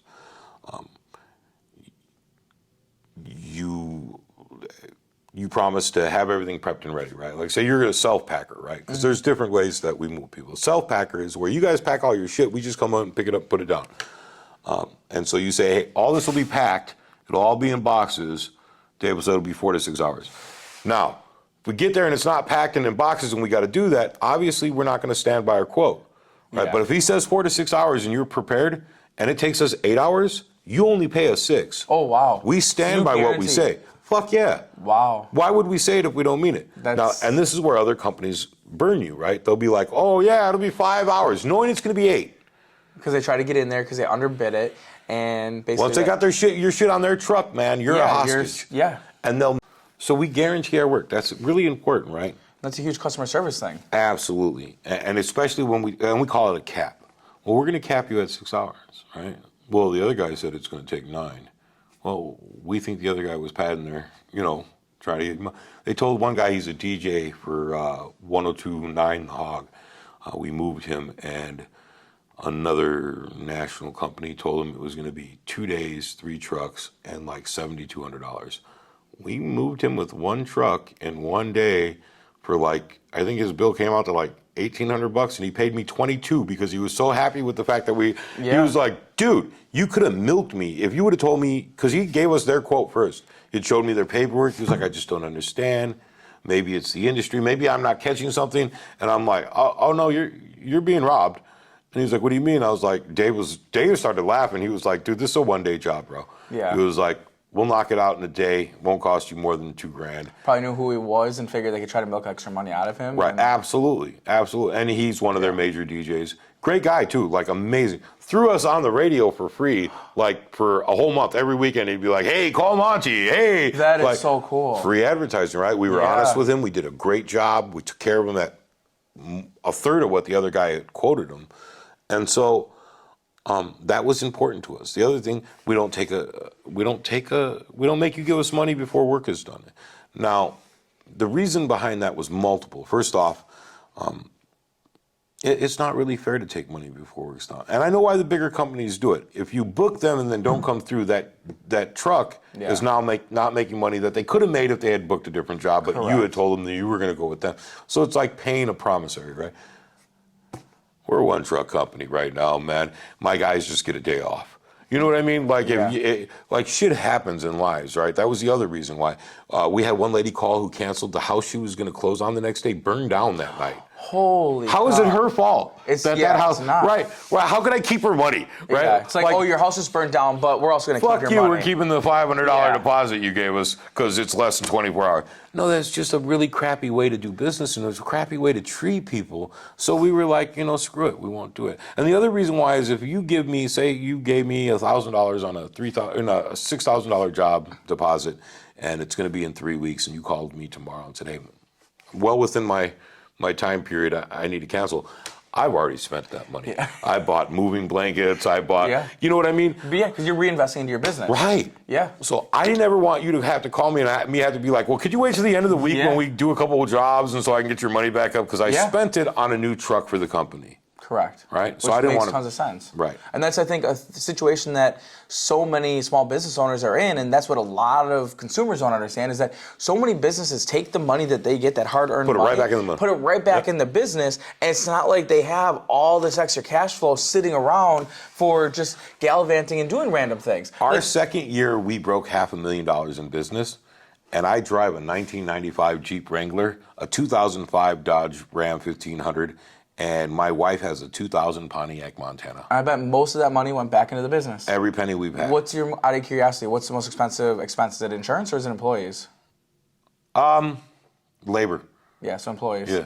Labor so labor should always be the big expense, right? Yeah. Like, and you wanted to keep it down like under 27% of your total intake. But insurance for any type of commercial vehicle type it's about business 20%. Can be expensive. Yeah. Oh, yeah. So that's why I was curious. What would be... We've only had one claim in 4 years. So that's actually... And it was under $500. Yeah, so that's... Yeah. And we got set Why'd you up. even claim it? We didn't. We got sued. Oh, so we got cheated. This lady called us and said, will you move this refrigerator, which is in my garage, to my house, from this house to my house?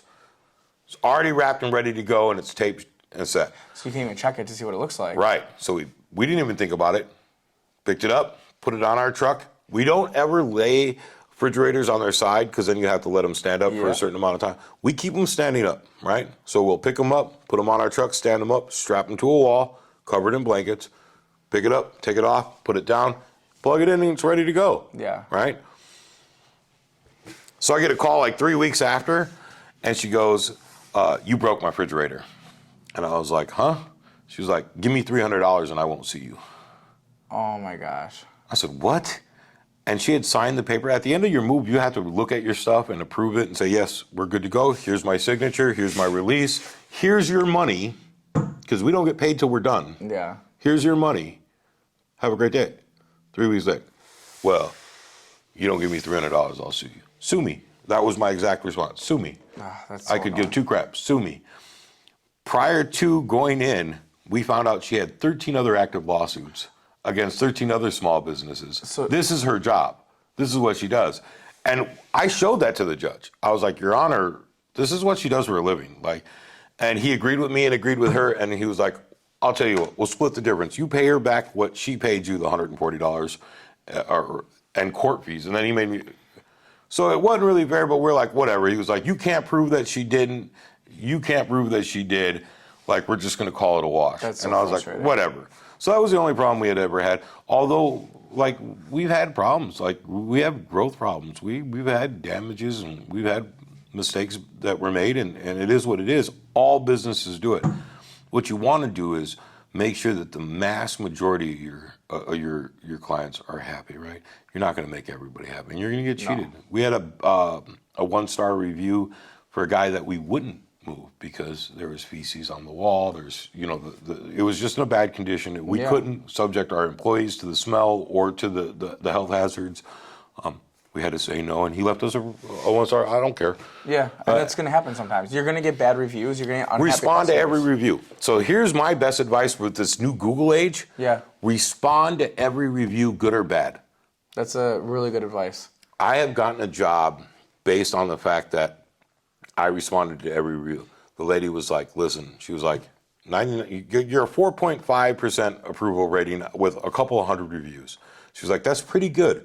She was like, but there was a company better than you, but they never responded to any of their reviews. And she was like, you respond to every one. And I was like, well, if they took their time out to give me a review, good or bad, as the owner, I should respond to that and say, thank you for either informing me of a problem that you've seen, or thank you for praising the guys who busted their ass to move your shit and treat it as best as That's such a good way to look at it. Like for me, I typically will respond to the ones that are negative. I would try to respond to all of those, and then I try to respond to the ones that are like really good over the top, typically, but not necessarily the middle ones, just because it's a lot of reviews and all that. But that's a good idea. 20 I minutes should do at that. the end of your day, every day, and I promise you can respond to 5 minimum reviews. And if you're getting more than 5 reviews a day, you're banging ass anyway. You're beating it, right? Yeah. Generally, you get what, 10 a week? Yeah, and I have no idea. I get the emails all the time. Yeah. Yeah. Look at your Google, and don't care about any of those other reviews. Google reviews are really all you want to look at. Yeah, that's what most people look at. Yeah, absolutely. 90% of your business generated online comes from Google. Yeah. Because Google's so easy. Google, where is a candy store near me? Yeah. I want coffee and ice cream and a bratwurst right now. Where can I go? Kravings. All right, there I'm at, right? I didn't know who you guys were, right? And then I heard, and there's a different brand with the C Kravings down south. I don't think I've been there. I do much prefer you guys. Well, I appreciate that. The brownie shake.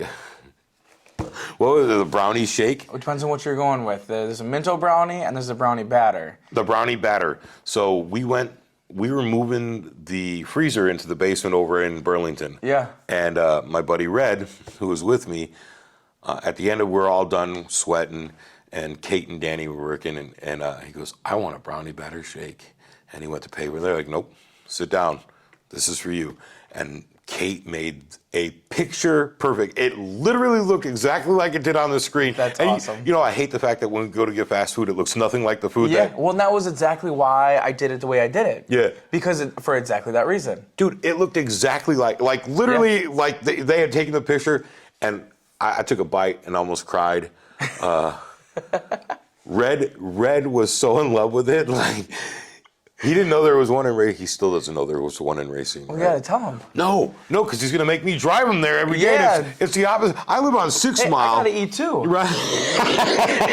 I live on 6 Mile at the north end of town, and you guys are on Durant, which means when we open that store, and me and Red will probably we rip the floors out of the new store that you guys are building on 6 Mile. Yeah. That's a mile from my house. Perfect. It's right down the street. It's at the gas station I go to daily. So how do you determine where you're gonna get coffee from? From your in-law? Because doesn't your father-in-law have a coffee shop? Yeah, but he's all the way out here on Washington Avenue. He's got a great customer base.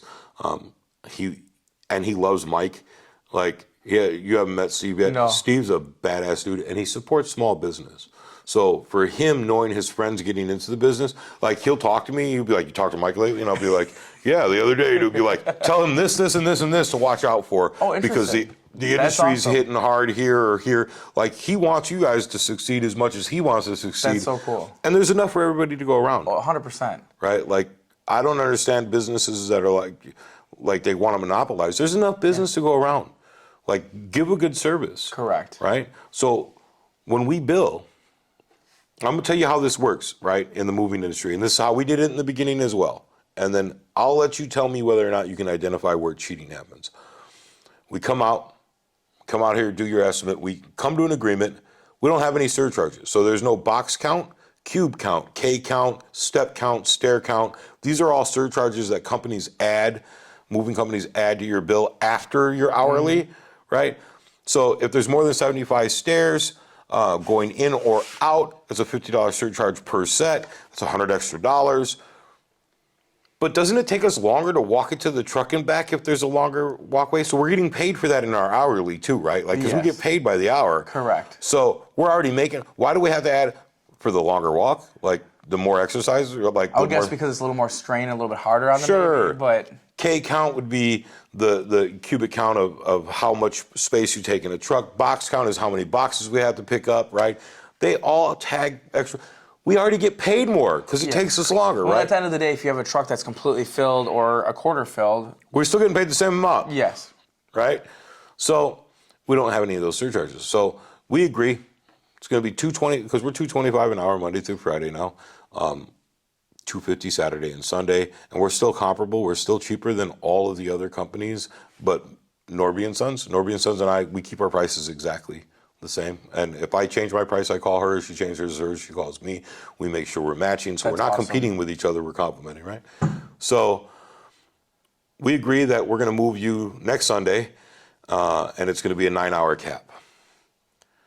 Well, before we gave caps, the way we bill is, because there's travel time involved, right? I got to drive from Racine out to here, and I got to pay my employees to make that drive. Yeah. So, Jordan, we're going to leave at 8 a.m. We start billing when we leave the yard. When we get to your new address, we'll estimate how long it'll take to get from your address back to our yard, and that's what you'll pay, right? So the day of the move comes. It's 8 a.m. It's a 20-ish minute. And nobody knows exactly how much time it takes unless they Google it, right? So they're all like, it'll take 20 minutes, half hour. Yeah. Right? I look at Google, it takes 17 minutes in traffic, right? But you're expecting them 20 minutes to a half hour. 45 minutes goes by, traffic's heavy, right?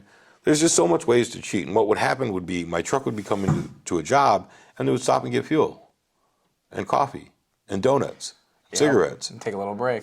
Right, on their way into the job. So now their 20-minute drive takes 45 minutes. My customer's paying for that shit. Yeah. So what we do is we start your bill when we arrive at your house. We bill you from the moment we arrive to the moment we're done. And then in front of you, we GPS how long it takes to get from my yard, right, my truck yard, to your house. And then how long it takes from your new house back to our yard. I add those two times together. And then I do something else that's revolutionary. I round by the half hour every 15 minutes, right? The way most major movie companies do it, anything over 5 minutes past an hour is a full hour charge. Oh, wow. So at 7:06, you're billed till 8 plus your travel time. Wow. What the fuck is You're paying that? for 45 minutes. That's For nothing. Right, for nothing. On top of the travel time. Jeez. And we charge the same for traveling or packing or moving. It's all the same. Yeah, because you pay your employees the same no matter what. That's right. So what that does is it gives my customers the ability to check my travel. If it took my crew longer to get there, they have to answer to me because you're not paying them. Correct. So that creates accountability for your employees that you have to check on, and that's your responsibility if they're screwing up. But then it creates peace of mind for your customers that you're not trying to gyp them out of the money that they're paying. An extra hour. It creates trust. If it's an extra, even if it's just an hour more total, that's $225. That's a lot of fucking money to pay an hour. Yeah. A 10-hour job, that's $2,200. My clients, the other thing I did is I offer limited financing for some people. And it's really a gut feeling. I've moved a lot of elderly people, and I moved a lot of low and middle income people. So it's kind of your way to give back. You're able to help them out and create a payment plan for them. Yeah, I had an elderly lady moving to a elderly community home from the home she lived in for 61 years. And we were packing her and getting all her stuff out. She's going from a 1,500 square foot home to a 400 square foot single room apartment at an elderly facility. She was crying. She was saying goodbye to the house. Because at that point, 60 years, that's a family member. Yeah, that's a long time. Yeah. Her children, her grandchildren, and her great-grandchildren all were raised in that house, right? Yeah. And we knew she couldn't afford us from the get-go, and her daughter knew. And her daughter lived in Texas, and she lived here in Racine. And I had told her daughter, but not her. And I was like, listen, what's your budget? And she gave me her budget, which was about half of what it was going to cost. I was like, I'll take that up front after we get her moved in, and then tell your mom she can send me a check monthly when she gets her retirement check and her Social Security check of what she can afford. And her daughter was like, well, what about the interest? And I was like, there is no interest. Like, tell her to send me what she can afford, and tell her not to gyp herself, not to cut it so deep that she can't have the stuff she wants. She sent me a $25 check, a $50 check, a $100 check, a $25 check. And I think she had paid half of what she owed us off. And I called her up and I was like, Miss Johnson, if you send me another check one more time, send me one more check, woman, I'm going to call your daughter and tell on you. She's like, what? And I was like, stop. Don't worry about it. We've ate that cost. We've made a profit. You're free and clear. She was like, I owe you $600. You don't owe me a penny. And if you send me another check, I'm going to throw it through the shredder and call your daughter. And she was like, well, I'll do what I want to do. I'm 89 years old, and I've been through this. And she sent me one more check, and I went down there with it, and I took it to her, to where she was living, and I hung out with her for about an hour, and I slid it back on the table. And then, don't pay me enough. So we do things like that. We also work with women who are at risk. Yeah. So I have a really great relationship with the court system and the PD, and women who are at risk will sometimes be referred to us, and so we do a silent move for them, and that's where, as long as they have a court order saying, whatever they got to say, we'll go in the middle of the night and move them. Wow. While their spouse is gone. I didn't know that was even a thing. Yeah. Sometimes it's necessary. Wow. We've had to provide security for a few women who, when we moved them, their husbands had threatened to come armed, and so we send security detail out there, and we also have the police present. So that's my first thing. I tell my crew, do whatever they need to do to be safe. If there's a firearm that's being brandished as a weapon, to just do whatever they tell you until they're not paying attention, and get in the truck and fucking drive off with the doors open. I don't care, let their shit fall out. Like, we had this situation in Milwaukee where a guy booked us for a move, didn't have the money to even pay us so if we're doing a long or an overnight move, after the truck is loaded, you give us half up front of the estimate, and then when the move's done, you pay the other half. And that's so that to ensure my crew has money on hand to pay for a hotel for the night, to eat, to put fuel in the truck if we're cash strapped as a company, because capital is king. And if we're not working, we don't have the capital. So if we got to do a 12-hour drive, we need half of our... Which makes sense. Right, absolutely. It's totally reasonable. Absolutely. So they get up there, and then he tells them he has $100 on a $3,000 move, and he'll pay us the rest in 2 weeks. And they're almost done loading the truck. And they call me, and I call him, and he goes nuts. Well, I thought my guy was, because he was a friend of a friend of a friend. He said he was going to pay us. Well, calm down, we'll figure it out. He hung up on me and pulled a gun and pointed it at the truck, not at the crew, and said he was going to shoot up the truck, that we were going to move him up north. And so my lead worker let him know, absolutely, man, let's just calm down. It's cool, man. Take a chill pill. We'll get you up there. We just got to figure it out with our boss. He's going to have to wire us the money we're going to need to get up there. Calm down. He went inside. As soon as he went inside, they closed. They got into the cab, left the doors open, got in the cab of the truck, and took off. All right, got a couple miles down the road, sealed up the truck, called me. I let them know, hey, bring the truck to the yard. If the guy wants his stuff, he'll have to pay for the time that we did, and then he'll have to pay someone else to unload our truck or unload it from storage. So there's situations like that, right? My crew understand. That was the most serious and only incident like that. Yeah. But like, we want to provide protection for our customers and women who are at risk. Like, I come from a family of women. I got nothing but sisters and foster brothers. Yeah. Right? Predominantly girl children, like predominantly girl family. Like, we don't want to see any woman in danger. And unfortunately, the number one threat to the life of a woman is a man. So, like, we provide those services as well. We do cleaning. We do junk removal. We do clean outs. We did a massive clean out a couple years ago of a 1,300 square foot home that was 5 foot deep, packed front to back. We had to break a window, and one of my employees had to crawl through the window and then dig with a shovel a pathway to the door so that we could open the door. What the? It was, it was an 800 square foot home, and it took us 9 30-yard dumpsters to clean it up. Holy cow. 30-yard dumpsters. That's insane. And we did that on consignment. So what we did with that job is we gave a grossly under budget, over budget, or, Yeah, you bid it really high. No, we bid it really low you because the guy couldn't afford it and he was a veteran. Oh. So we made a contingency. I said, hey, anything personal like pictures and stuff of the sort, we'll keep for you. Anything else we find in the house belongs to us. Gotcha, that makes sense. So we out-of-pocketed, and he gave us $6,000 on the consignment of selling the house, right? He couldn't sell the house in the condition it was. We had to get it cleaned out. And then the new buyer, right? If the house was cleaned out, he would invest in fixing it up. So we agreed to do it at $6,000, and anything inside the house we got to keep besides pictures and personal stuff like that. The garage was full of stuff that we didn't get because that wasn't included in the house. So he got he got to keep the Corvette and the 1974 Mercury Cougar Brougham that I wanted. But we got all the scrap out of it. I know it cost us $4,000 in dumpsters and like $3,000 in labor. So we were $1,000 out of pocket. But I mean, we made our money on the stuff, the scrap that we took in. I think we took in like 9,000 pounds of scrap metals. Wow.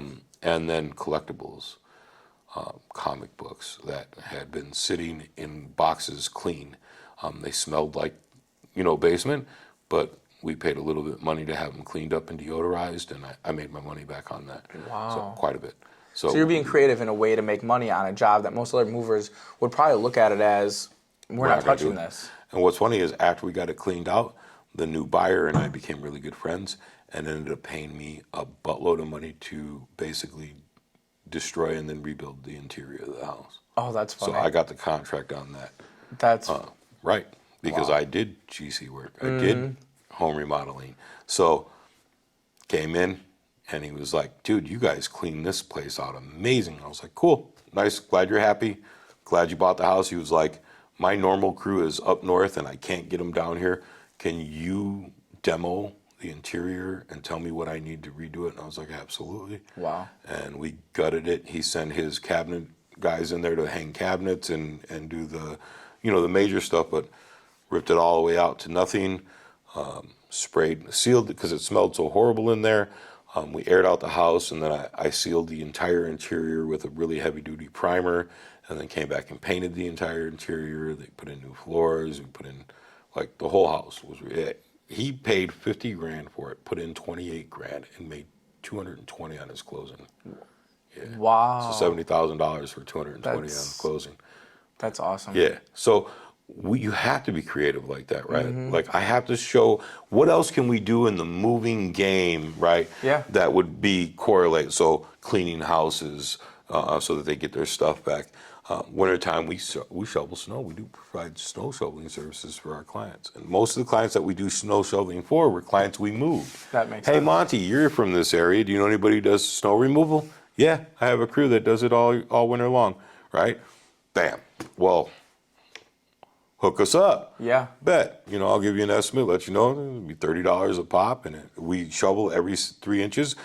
If you call us out every 6, it's double, right? Because it's harder to shovel 6 inches than 3. So, right. Exactly. It Common makes practice, sense. right? Anything we can do to make money and not go to jail. So I tell people I love money, I hate jail. When they ask why I work so hard, right? Yeah. Like, I love money. Like, So what do you tell somebody who, I guess, wants to get into a business but has all these excuses because you've been through so much? Like, with your history of where you were at 7 years old, you shouldn't be here right now. You should either be dead, You should be dead, or you should be in jail. Shot like that twice, is what stabbed 4 times. Like, yeah, no, I that's get what it. statistics say. You should be dead or you should be in jail. So, like, what do you say to the people that say, like, I can't do it because it's too hard? Anytime you say it's hard, end it with but necessary, right? So first off, there is no growth without struggle. If there was no struggle, we would stagnate. Anything you do in life, whether it be recovery, whether it be work, whether it be being a parent, whether it be being a good citizen, whatever it is that you're doing, if it's hard, right, remind yourself it's necessary, because without struggle, we don't grow, right? iron sharpens iron. Without the forge, you can't have steel, right? So all the troubles we have, all the struggles we have, that's the forge, right? That's the heat and the beating of whatever you were into the steel that you need to be. Second thing is, I'm afraid every day. I am afraid every time I made a business investment. I'm afraid every time I don't get a call for work and my crew's going to starve. They're going to get kicked out of their house because I can't provide them enough I am afraid every day, and I still do it, right?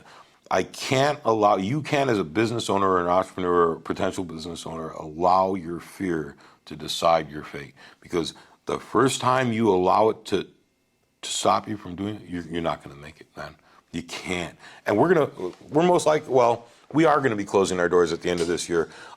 And not because of the market or not anything like it. Dave and I are getting old. We still end up driving cross country regularly. Like, who would have thought of this? I did 18 years in prison. I have been to 40 states in the United States while on parole, like when I was on paper. Like, I've been to 40 states. Like, I've been to over half of our country behind the wheel of a moving truck with my bro and my buddies, right? Like, California, I got to go home to LA. Yeah. I've been to Texas, I've been to Wyoming, I've been to Florida, been to South Carolina, North Carolina, Ohio, Minnesota, Indiana, Illinois, more times than I count. Right. I haven't been to the upper East Coast, and I haven't been to Oregon or Alaska. So so if you guys are closing your doors at the end of this year, what's next for you? What's your next chapter?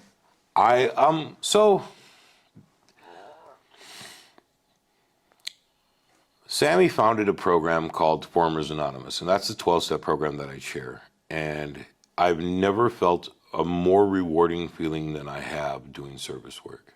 Serving people who need help to become better, right? Like, I can't think of anything besides being a father or a family man like that has made me feel better inside than having somebody who's hit their 5-year freedom or sobriety mark and say, man, bro, you were there with me, right? Mm-hmm. It makes me want to cry, man. Dude, it is so rewarding. So Sammy and I have been talking. We have some things that we're venturing off to that we won't talk about on here, but we're building something in that line. And I've been working with a couple of members of my community and a couple of representatives in my community. We are looking at building a 501c4 nonprofit that would look at the discrepancy of housing for minorities in the racing area, and addressing that issue and how we can help them transition from whether it be instability or homelessness into stability and home ownership. And we have a primary focus on veterans because they're a very important part of our community and very important people to me. I don't always have to agree with our government or our politicians or our politics to know that the men and women who serve our country are the reason why I can stand up and say fuck you. Mm-hmm. Right? Exactly. Like 100%. I can say fuck the president. I can say fuck whoever. Biden, Trump, whoever you want to name. It doesn't matter to me. I don't care left or right. I can say fuck you and not be shot in the head because there's men and women wearing a uniform that will protect me. Right? Mm-hmm. Like, they protect me from that. They stand up for our Constitution. They stand up for our rights, regardless of our race, right? Like our religion or our creed. They'll lay their life down to So you want to be able to give back to those veterans that allowed you to have those freedoms and really ultimately gave you that, indirectly second shot of going from where you were to where you are because you had those freedoms. Yeah, I've had several family members and very close friends who have served in combat, and my foster dad just recently passed away. He was a Marine veteran, Marine Corps Vietnam veteran. Like, I want to make sure that they're being represented in a way that is befitting someone who was willing to give their soul for my freedom. So we're going to focus on that, but focusing on housing equality and how we can teach people. It's the premise of the 12-step program is that with the right type of support, we can change the culture that created the criminal, right? Like the culture within them. And so when I started learning that, when Sammy started teaching me that, and he taught me, he's my brother, but he's also my mentor. And we don't talk about it a lot because his head is so massive, I don't want to make it any bigger. Right? Like I don't want it to Yeah. fall. Bam. You want him to be able to fit through the door. Right. Yeah. But he has been my mentor for the majority of my time home. And sometimes he'll talk to me as if we're equal. And it's always like, he'll be like, well, Monte, what's your advice? Like he keeps it down to earth. And I'll be like, man, I was going to ask you. Fuck you, bro. Which is, it's very flattering. It's very flattering, like to know that he values my opinion so much, and I value his so much. So there's a little bit of awe on both sides. But we're gonna be developing the company that he's working on. In fact, you can take a look at TLT.com, the life technician Sammy Rangel, where we're building his life coaching, and I can't believe I'm a co-founder of it, but he has spent the last 20 years using every bit of information and skill he has to better people's lives in his life. That's really cool. And that's what I want to say in 20 years, right? Yeah. Or 10 years. I want to say I've been home for 20 years, and I've been bettering people's lives since then. And although helping people move their homes is an important part, it's not the part I want to play. It's not the role that's for me. Service work is my role. That's awesome. And it's not going to make me much money. No, but it's doing something that you feel is fulfilling. It's way more important than money, man. Yeah. So what advice would you give someone that is looking to start a business, no matter what their background is? Like somebody's getting into business and they're worried about, say, failure. They're worried about... Who was it? Yeah, they're going to be worried about not having enough information, whatever it is. Like one of the richest and smartest financial advisors in history, crap, I can't remember his name. He refuses to go into business with anybody who hasn't failed that business at least 3 times. I'll remember as soon as we're done recording this. It's not Warren Buffett. Yes. Warren Buffett. Refused to go into business with anybody who hasn't failed at least 3 times. You're going to fail. Yeah. And be okay with it. Like, I fall on my face regularly, right? Like, there's a reason I'm this ugly. There's nothing wrong with failing. I'm sorry, I have COPD, so sometimes. Take a drink and I wish it would fix it. Oh, gotcha. My lungs are shot. You're going to fail. But you really don't fail just because your business doesn't go where you want it. You fail when you don't learn from that lesson. So every time we've closed our doors on one venture, I've taken every lesson I've learned from that closing and made sure I didn't do it in the next. And so it takes time. You're in a learning process, especially if you don't have a history of management, business investment, right? Don't let that be the reason why you don't do it. And don't let the fear of failing be the reason why you don't keep going, right? Yeah. Like I took the automotive thing where I physically couldn't do it anymore and continue it. I went into managing food service, learned everything I could. So that's the other thing. And I didn't want to like have you or Mike beat me up. My wife and I do coffee. Yeah. And we do it really well. And her dad taught her well. We're in the process right now of building a mobile coffee shop. That's awesome. Yep. So we'll be serving coffee, paninis, soup. Right? That's gonna be really cool. Yeah, and we'll be able to go anywhere we want to go with it. And that's the ultimate because you're not constrained to whatever the market is where you are. You can. I'll go where you're at. You can go wherever you want. Yep. Yeah, that's literally like the ultimate model. Like you can go out when you want, wherever you want, however you want. If in reality, if you want to go to a different state, sure, there's regulations around that, but just follow the licensing and the rule. Yeah, exactly. You could go wherever you want and travel and offer an awesome product. So that's a full-size 25-foot camper that we're building into that mobile coffee shop, and I'm in the process of building it now. In the meantime, I'm building a pop-up camper-sized mini concession stand for like the fairs, the parades, and we're gonna do unique cold coffee and novelty coffee. Okay. So coffee snow cones, which are huge in Europe and in like Hawaii. Oh yeah, and they'll do cream with coffee mixes over a snow cone. Mm-hmm. We'll have the traditional snow cone flavors as well, and we can shave the ice. And we have a couple other things that will be going into that one. But quick, simple, and easy, something that takes 2 or 3 minutes, and unique. It creates a customer experience, and it makes people want to talk about it. Right. Want to try snow, snow cone with bubbles, like the little bubbles that get cold. You ever had bubble tea? Oh, boba. Yeah. I mean, a boba tea, little bit. whatever they call it. If you freeze them or get them really, really cold, it changes the entire texture and experience of that little ball that pops in your Yeah. mouth and melts, right? Which is amazing. I never had it before I came out, and I don't care if people think I play for the other team because I like them. I really do. Don't care.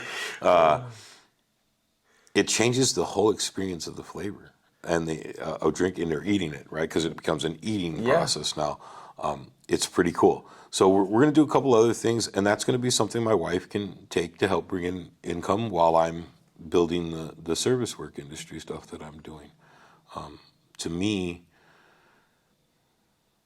I love money, I hate jail, but I really love keeping people out of jail more. Right? Yeah. Or helping them recover through their addiction and walking with them, just like the people who cared about me walked with me. Yeah. Like there was many times since I've been home in 10 and a half years that I was on that edge of I could make the choice to go back. And I had I had built a big enough core group around me that somebody stopped me and said, hey man, think about what you're doing. Think about what direction you're living in. And sometimes it wasn't a clear sign. It wasn't like, why don't you bring me a key of cocaine? I'm going to go out. Sometimes it was just the way I was interacting that people noticed, hey man, like you're withdrawing. You're becoming, when my son died, I absolutely hit a depression that I'll never get past, right? I'll never be out of it. But I didn't realize how deeply I withdrew from the world when he passed. Like he was 26 years old. He was my best friend. He had left my house the night he died. Like he had been at my house with me the whole day and my wife and my kids and he was supposed to be back on Sunday to watch the Chiefs play because he was a big Chiefs fan and he never showed up for the game. And like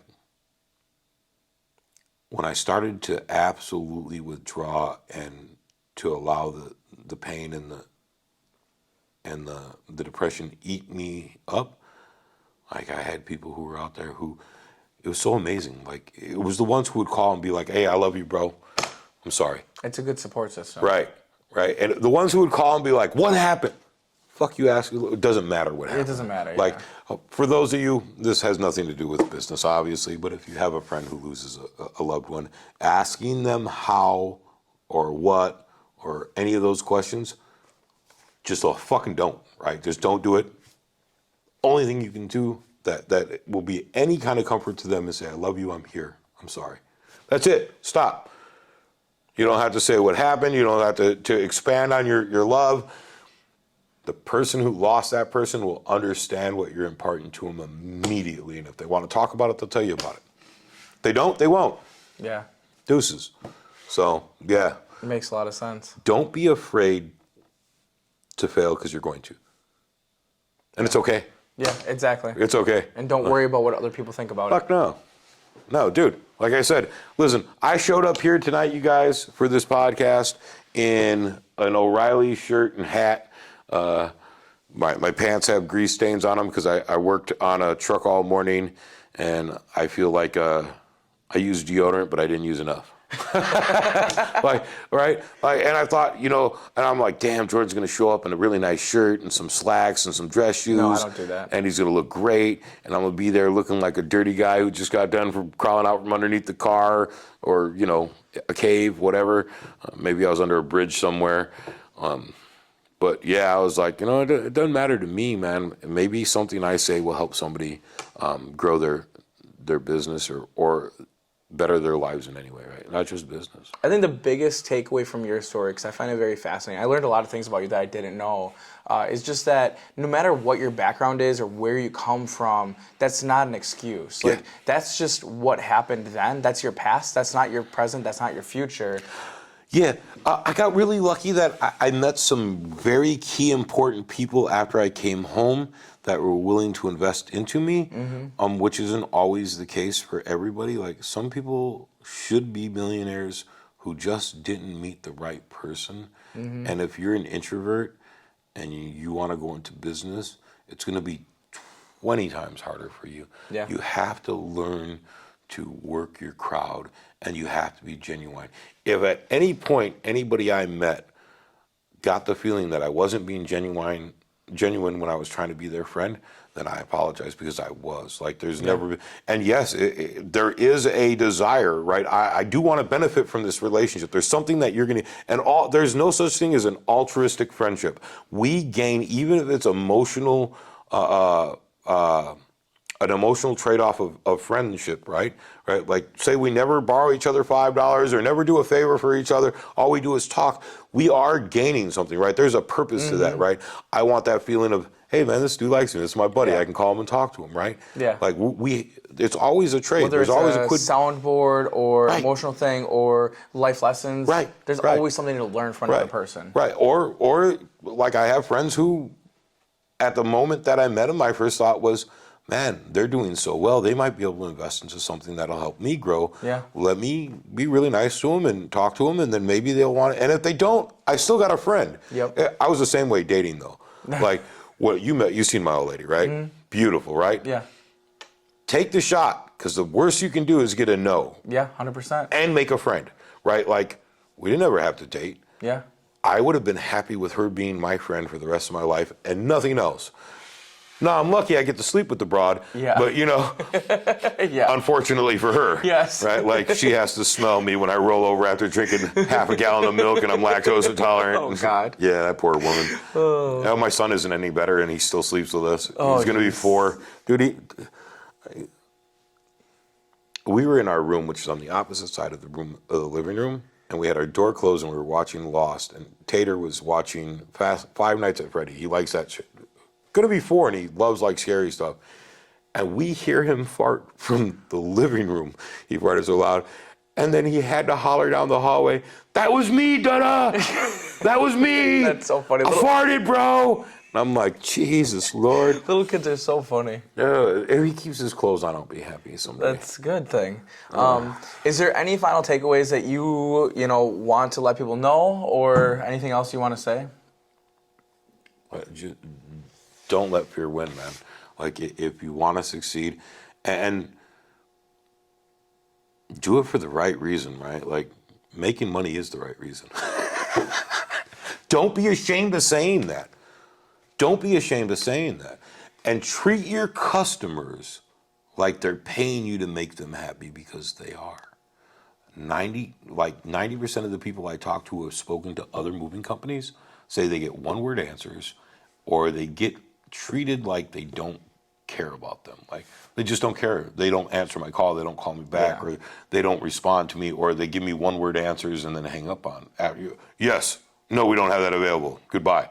Like, Just horrible customer service. I spend every moment on the phone talking to them the way we just talk now. Yeah. Like, we talk about life experiences. I'm open about everything. I'm transparent about myself and who I am and my family. Like, I work from home, so they hear the 3-year-old. I'll be like, "Sorry, there was a naked kid with a pencil in his butt running by," and they'll, right? Like, that's a real thing that happened. Oh, jeez. That's a real thing that happened. My 3-year-old, I'm laying in bed after a long day of work. I took a shower. I'm laying in bed. I'm watching TV. It's like 7:30, and I hear my wife say, "Mateo, what the hell are you doing?" And Tater goes, "What? It's mine." And my wife says, "You can't." She was like, and she stopped and she's like, "Take the pencil out of your butt." And then all I seen was my 3.5-year-old run past me with a pencil in his butt cheeks, waggling. And he goes, "But I'll be careful, Mom, I promise." And all I could think about was he was going to fall down and shove a pencil up his butthole. Oh, my God. This is my life, bro. That's why my TikTok's named "I Hate It Here," right? Like, you guys don't get it. I love my life. I love my family. Love my kids. I wouldn't have it any other way. But there are days where I just sit there and I put there's a story on my TikTok about how I tasted poop. Oh, that's disgusting. Oh, who are you telling? I thought it was a brownie. Oh, my gosh.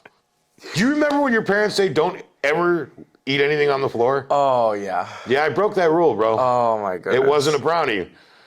I didn't take a bite. It was just no. Didn't smell it first. Failed at that. That's gross. Dude, I hate it. I Hate It Here is named "I Hate It Here" on TikTok because sometimes I really fucking hate my house, man. Like there was another time just 2 weeks ago, we were laying in bed and Tater crawled under because he sleeps with us still. It's my youngest, my last kid, because we can't have children anymore. He had ducked under the covers, and I seen him kind of like lean forward like that.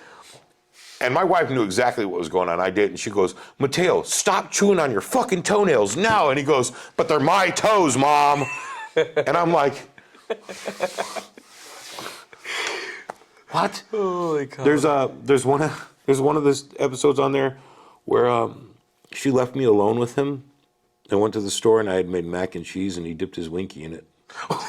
Oh my gosh. Dude, I'm telling you, bro. Like, you got a handful. Dude. And the girls ain't no better. They're all savages. I'm sure. Like, he shanked me with a corn dog stick. My daughter came up to me. I had bought roast chicken, like the rotisserie chicken. And she walked up and she was staring at it, and I had peeled a piece off and I was eating it and talking. And she goes, "Can I have a piece of chicken, Dada?" And I was like, "Yeah, sure, baby, you can have it." She was like 7. She grabbed it by the carcass and ripped it in half. Like a heathen Viking, right? Grabbed it and ripped it in half and took a bite. She says, "I love chicken, Dada," and walked away. Like that was it. She just walked away, bro. and here I'm sitting there and I'm like stunned in awe. Like I'm like, well, what just happened? Right. Well, how did I get? People used to be afraid of me. Yeah. Like there was a whole generation of people who were terrified of me, and now I just get punked by 3 little kids on a regular basis, dude. Like on a regular. My stepdaughter, God, I love her so much. We were at a hotel. We went out for a weekend, and the girls were sleeping in one bed, and me and Lizzie and the baby were sleeping in the bed next to it. And in the middle of the night, I got up to go to the bathroom, and the girls had kicked their blanket off. And they're my babies. So I grabbed the blanket and I tucked them both back in and I kissed my daughter and she woke up and she's like, "I love you, Dada." I was like, "I love you too, Danica. It's okay. Good night." And I kissed Alana on the forehead and she looked up and she goes, "Fuck you, Monty." And went right back to sleep, bro. She was 8. I'm like, what the hell? And then her mom, that's how she says she loves you to me. Oh my God. They've been giving me the unicorn finger since they were like 4. That's what they call it, the unicorn finger. Oh my God. Like, and these kids are slick. Like Alana, my stepdaughter, was sitting at the table, just like we are here. My wife's sitting at the other side, and she was sitting like this. And she said, Mom. And I'm sitting over there, and her mom's sitting there. And Lizzie was like, "What?" And she was like, "We're going to the table." And her mom leaned over, and she was sitting there under the table like this. She was like, "Double unicorn fingers, bro." And I'm like, what? How are my children this savage, right? And then they go to school, and they get perfect behavioral scores. They don't curse, they don't do anything naughty, they're helpful, they're sweet, And that's the most important thing.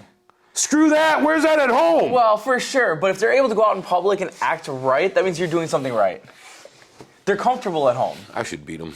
But they're comfortable at home, they're doing way better than how you did as a child. Absolutely, bro. Like, so, I mean, at the end of the day, of course, they didn't grow up in this, like, they've never seen me drunk, high, gangbanging, like, not like in my growing up, right? Yes. So they're so innocent at 8 and 9 and 3 that I can't imagine a childhood like that. And I'm so grateful that I was able to be a part of providing that for them, right? Like that safe environment.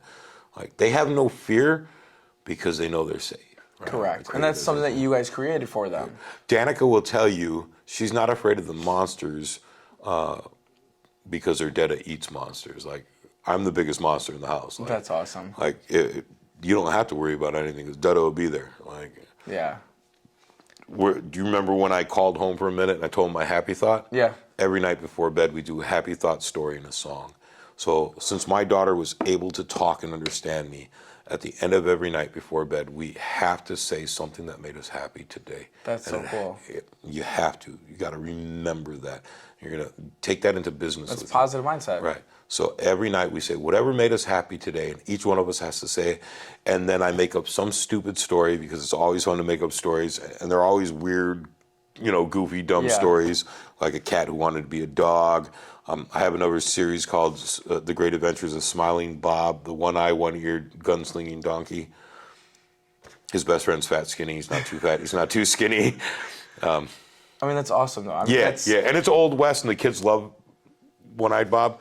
And then I sing You Are My Sunshine, and I can't sing, bro.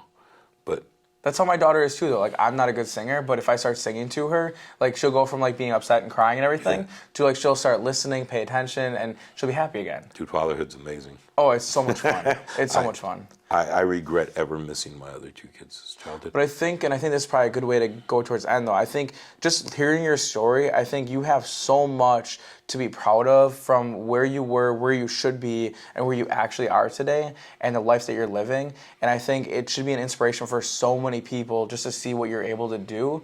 And even if somebody else can accomplish just even a little portion of that, like, that's huge. So, like, I think you're an inspiration. I think 100% you should be proud of the things that you've done and what you're doing. The only other thing I would say is never get complacent. Never think you won. Yeah. Like, fight every day, even after you got what your goal was. Make a bigger goal. Live for the disruption is kind of how I live for your goal. Yeah. Like, that's a goal that's attainable. Why isn't it? $1 billion ain't crap anymore. Yeah.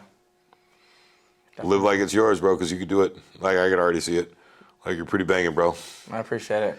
Well, thank you guys so much for listening. If you guys made it all the way through this one, I greatly appreciate it, and we will see you next time. Thank you. Thank you so much. Thank you, bro.